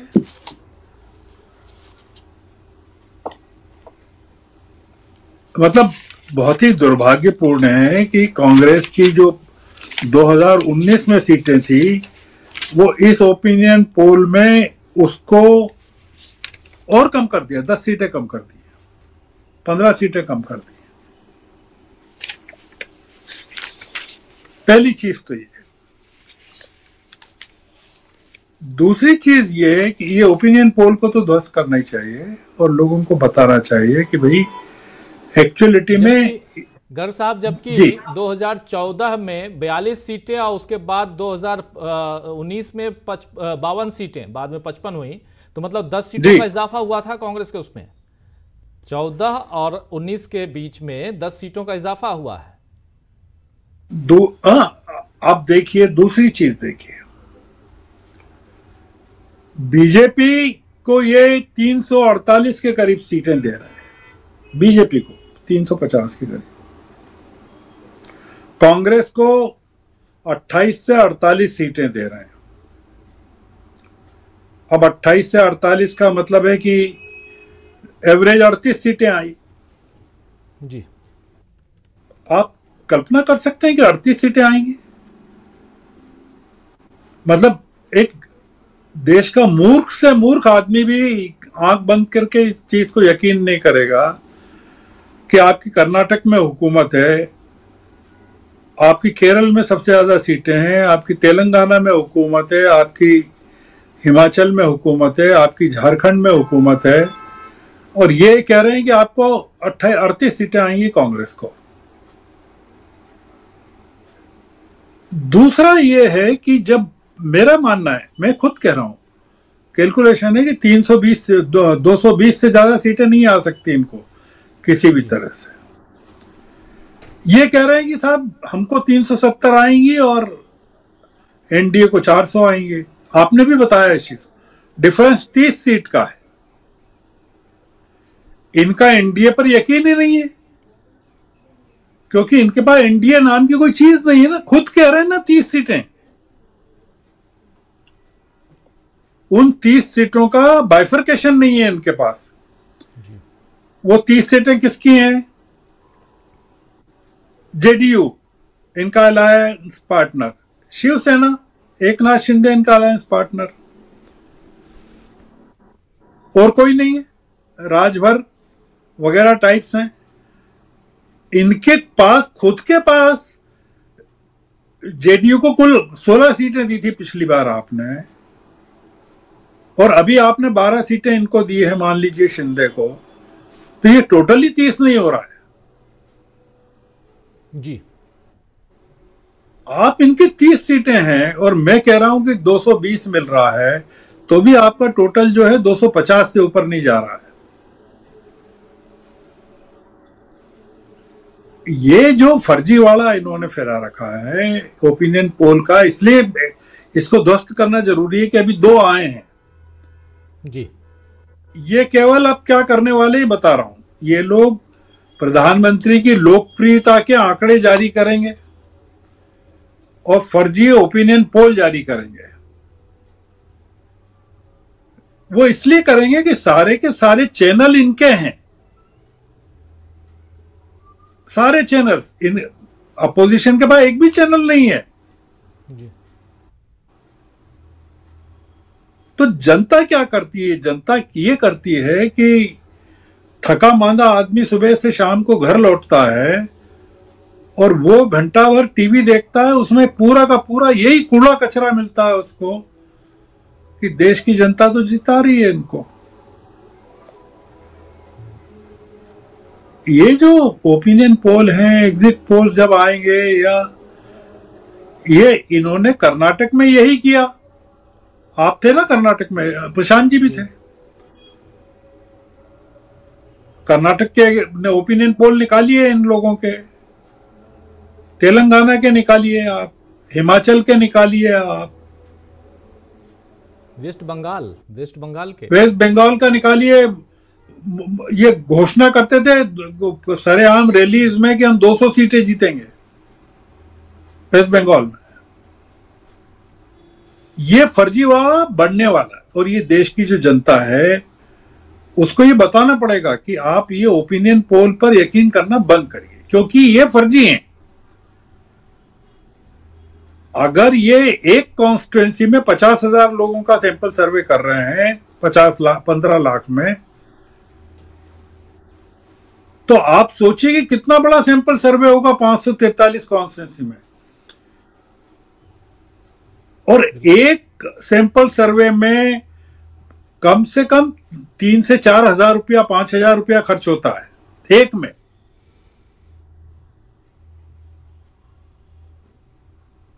ये झूठ का पूरा प्रचार तंत्र जो चल रहा है उसको नजरअंदाज नहीं करना चाहिए।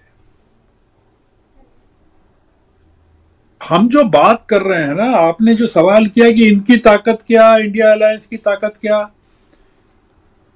जीतेंगे कि, इनकी ताकत सबसे बड़ी ये कुप्रचार, दुष्प्रचार, फर्जी प्रचार, लोगों को गुमराह करना, और लोग मान जाएंगे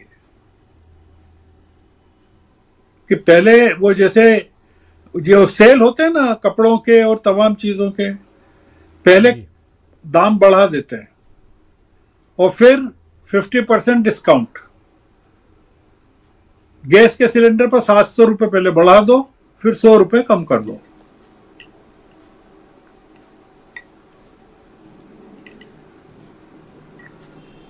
ये पूरा का पूरा जो आप अगर इतने ईमानदार हैं, आप इलेक्टोरल बॉन्ड्स पर बताइए ना देश को कि आपने कितना पैसा किससे लिया, नहीं बताएंगे आप। मेरा ये कहना है राजीव जी कि जो बहस के विषय होना चाहिए वो ये होना चाहिए कि इनको एक्सपोज करने की जरूरत है।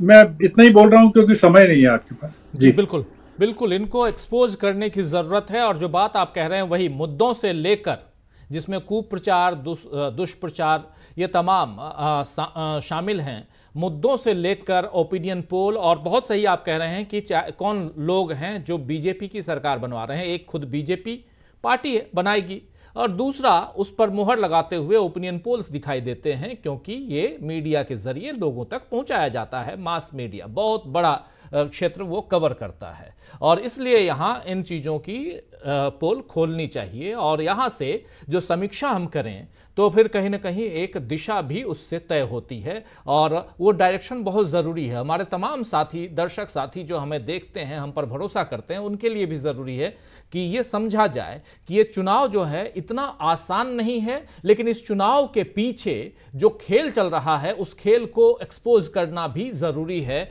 और अगला 3 महीना, बहुत 3 नहीं बल्कि 2 महीने रख लीजिए आप, क्योंकि मार्च का महीना चुनाव की घोषणा होगी, अप्रैल और मई के आखिर तक 20 मई, 22 मई, 25 मई कह लीजिए, सरकार नई आ जाएगी सामने। जरा आना चाहता हूं प्रशांत टंडन जी आपके पास क्लोजिंग कमेंट के लिए जल्दी से। प्रशांत जी, बहुत सारी बातें हम लोग कर चुके हैं, मुद्दों की बात क्या अब मोटा मोटी समझ में आ रही है कि किन मुद्दों पर बीजेपी चुनाव लड़ रही है, लेकिन दूसरी तरफ देखा जाए तो क्या नैरेटिव को कांग्रेस ने और खासकर राहुल गांधी की ये जो यात्रा है चुनाव से ठीक पहले, कई लोग कहते हैं कि इस वक्त यात्रा निकालने की जरूरत क्या थी, लेकिन पर्सनली मैं कहता हूं कि इससे बेहतर मौका नहीं हो सकता था। और जितनी उपजाऊ, शुरुआत में कह चुका हूं कि जितनी उपजाऊ जमीन बना दी है राहुल गांधी ने, अब बस उसमें खेती करने की जरूरत उन बड़े नेताओं को है जो मैदान में उतारे गए हैं और उनके कार्यकर्ताओं को है। कैसे देखा जाए? राजीव जी, आज अगर कांग्रेस के पास बहुत डेफिनेट प्रोग्राम है चुनाव में जाने का, यूथ को वो एड्रेस कर पा रही है, जो यूथ कांग्रेस से छिटक गया था, तमाम उन सामाजिक समूहों को एड्रेस कर पा रही है जो कांग्रेस से पिछले 30 साल से धीमे धीमे अलग हुए। अगर कांग्रेस के पास ये विजन है आज की तारीख में, तो वो वर्किंग कमेटियों की मीटिंग से नहीं आया है, वो भारत जोड़ो यात्रा से ही आया है। कि नकल या पेपर लीक होना कितनी बड़ी समस्या है युवाओं के लिए, ये भारत जोड़ो यात्रा से आया है। ये किसी रिसर्चर ने नहीं दे दिया उनको, राहुल गांधी को जी। तो भारत जोड़ो यात्रा इसलिए जरूरी है, पहली बात। दूसरी बात कि देखिए, जिस मीडिया की बात अभी गग साहब कर रहे हैं, वो मीडिया को हम जान रहे हैं, वो मीडिया बीजेपी के प्रचार तंत्र का एक्सटेंशन है। खुलेआम उनके जो एंकर्स हैं दिन रात नफरत की बात करते हैं और दिन रात वो प्रचार करते हैं। और पिछले 7-8 दिन से तो मैं देख रहा हूं कि वो हाथियों के चक्कर लगा रहे हैं, कभी हाथियों के रखरखाव की बात कर रहे हैं, कभी हाथियों के लिए बनाई हुई खिचड़ी खा रहे हैं, और अभी वो काजीरंगा में हाथियों को देख रहे हैं। तो वो ये गुलाम मीडिया है, और ये इसकी क्रेडिबिलिटी अब है नहीं, लेकिन फिर भी इसकी क्योंकि आवाज़ है दूर तक और ये गुमराह करने में कारगर हो जाता है कई बार, इसलिए इस मीडिया को काउंटर करते रहना बहुत जरूरी है। दूसरी बात राजीव जी, स्टेट बैंक ऑफ इंडिया, ये बहुत बड़ा घोटाला है, और इस घोटाले की बुनियाद में इस निगाह से आप देखिए कि क्यों स्टेट बैंक ऑफ इंडिया के चेयरमैन और उनके एमडी को रिटायरमेंट के बाद एक्सटेंशन दिया गया। ऐसी क्या मजबूरी थी? ऐसे कौन से हिसाब किताब उनके पास थे जो उनको रिटायर नहीं किया गया और नया आदमी को चार्ज नहीं दिया गया? जी, ये घोटाला ये है कि आज ही मैं स्टेट बैंक ऑफ इंडिया का एक वो देख रहा था प्रचार विज्ञापन, जिसमें वो कह रहे हैं 24/7 डिजिटल बैंकिंग, तुरंत का तुरंत। तो तुरंत का तुरंत आप इलेक्टोरल बॉन्ड्स को क्यों नहीं दे पा रहे हैं? क्यों इसलिए दे पा रहे हैं क्योंकि मोदी सरकार ने पिछले 10 साल में राजीव जी 14.5 लाख करोड़ के कर्जे माफ किए हैं उद्योगपतियों के। ये उत्तर प्रदेश में खर्च होने वाले इतने बड़े राज्य, देश का सबसे बड़ा राज्य, सबसे ज्यादा लोकसभा सीटें भेजने वाला राज्य, उस राज्य में योजनाओं पे खर्च होने वाले पैसे का 2.5 गुना, यानी उत्तर प्रदेश में जितना पैसा खर्च हुआ उससे 2.5 गुना पैसा खर्च हो सकता था। इतना कर्जा मोदी जी ने अपने उद्योगपति मित्रों का पास छोड़ दिया, और हम देख रहे हैं कि मनरेगा का पैसा नहीं मिल रहा मजदूरों को, किसानों की एमएसपी नहीं बढ़ रही है, किसान सड़कों पे आ रहा है। लेकिन तो किनका पैसा पड़ रहा है? ये है स्टेट बैंक ऑफ इंडिया का घोटाला, जो state bank of India supreme court के पास गया है समय मांगने के लिए। असली मुद्दे ये है देश के सामने। भ्रष्टाचार, भ्रष्टाचार तब तक नहीं होगा जब तक कि पुलिस पकड़ेगी नहीं। क्यों अडानी हिंडनबर्ग भ्रष्टाचार का मुद्दा नहीं था? राफेल भ्रष्टाचार का मुद्दा नहीं है? तमाम भ्रष्टाचार के मुद्दे हैं। तो ये सारे मुद्दे भ्रष्टाचार के हैं। और परिवारवाद की बात, आप समझौता कर रहे हैं टीडीपी से। कौन है भाई टीडीपी में? एनटी रामाराव के दामाद है वो, चंद्रबाबू नायडू जी। तो परिवारवाद कहाँ बच पा रहे हैं आप? कौन से परिवारवाद से? मिलिंद देवरा को आप ला रहे हैं, कौन सा परिवारवाद बता रहे हैं? आप अशोक चव्हाण को ला रहे हैं, वो भी तो परिवारवादी है। सिंधिया परिवारवादी है। आप जमशेद तो परिवारवाद के खिलाफ। मत दो राजनाथ सिंह के बेटे को टिकट। देखें हम परिवारवाद के खिलाफ। तो झूठी लड़ाई जो है उसको लड़ने से कोई फायदा नहीं। और मैं अभी भी कह रहा हूँ राजीव जी कि मोदी साहब बगैर मुद्दे के चुनाव में जा रहे हैं। मुद्दा इस वक्त कांग्रेस के पास है। अब कांग्रेस के पास मीडिया नहीं है, ब्रॉडकास्ट मीडिया नहीं, अखबार नहीं है।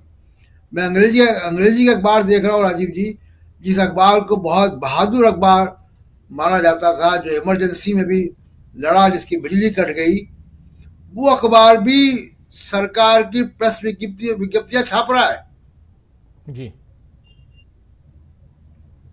बिल्कुल। वो अखबार भी प्रचार में छुपा हुआ है।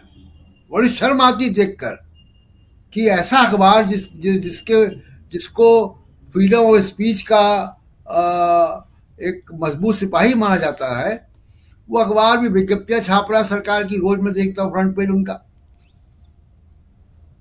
तो अखबार भी नहीं बचे, अंग्रेजी अखबार भी नहीं बचे। जो विश्लेषक करते हैं वो लोग, वो भी सवाल उनके ज्यादा पोजीशन से होते हैं जिसके पास की सत्ता नहीं है जी। तमाम लोग ये आरोप, ये भी विश्लेषक बड़े बड़े विश्लेषक पूछ रहे थे कि साहब राहुल गांधी भारत जोड़ो यात्रा पे क्यों निकले हुए हैं? बिल्कुल। अगर कांग्रेस के पास अगर मीडिया नहीं है, उसकी कोई बात नहीं जा रही है, तो राहुल गांधी भारत जोड़ो यात्रा पे नहीं निकलेगा तो क्या करेंगे? सीधे कनेक्ट नहीं कर रहे हैं। और अभी आपको भारत जोड़ो यात्रा का इम्पैक्ट समझ में नहीं आ रहा है। चुनाव के बाद हो सकता है कि हमको समझ में आए कि भारत जोड़ो यात्रा ने इतने विपरीत स्थितियों में भी लोगों से कनेक्ट कर दिया। 60% से ऊपर है यूथ जो बेरोजगार है। 10 करोड़ से ऊपर लोग, मैं बता चुका हूं कि 10 करोड़ से ऊपर लोगों ने तो नौकरियां ढूंढना छोड़ दिया है। इतना बड़ा ये मुद्दा बनेगा, मोदी साहब इसको एड्रेस नहीं करेंगे। बिल्कुल। वो इधर उधर उलझाए और उलझा के कोशिश करेंगे कि वो कामयाब हो जाए। मुझे लगता नहीं कि इस बार कामयाब होंगे। तो अभी बहुत कुछ बाकी है और चर्चा भी हमारी बाकी है। आज की चर्चा को यहीं विराम देना चाहता हूं। बहुत बहुत शुक्रिया अदा करना चाहता हूं श्रवण गर्ग साहब आपका। बहुत बहुत शुक्रिया प्रशांत टंडन जी, अमलेंदु उपाध्याय जी। साथ में जुड़े थे हमारे दो साथी समीर आत्मज मिश्र जी और प्रोफेसर रविकांत जी। आप सबका बहुत शुक्रिया, बहुत धन्यवाद। आप लोग जुड़े, अपनी बातों विचारों से हम सबको अवगत कराया। और आप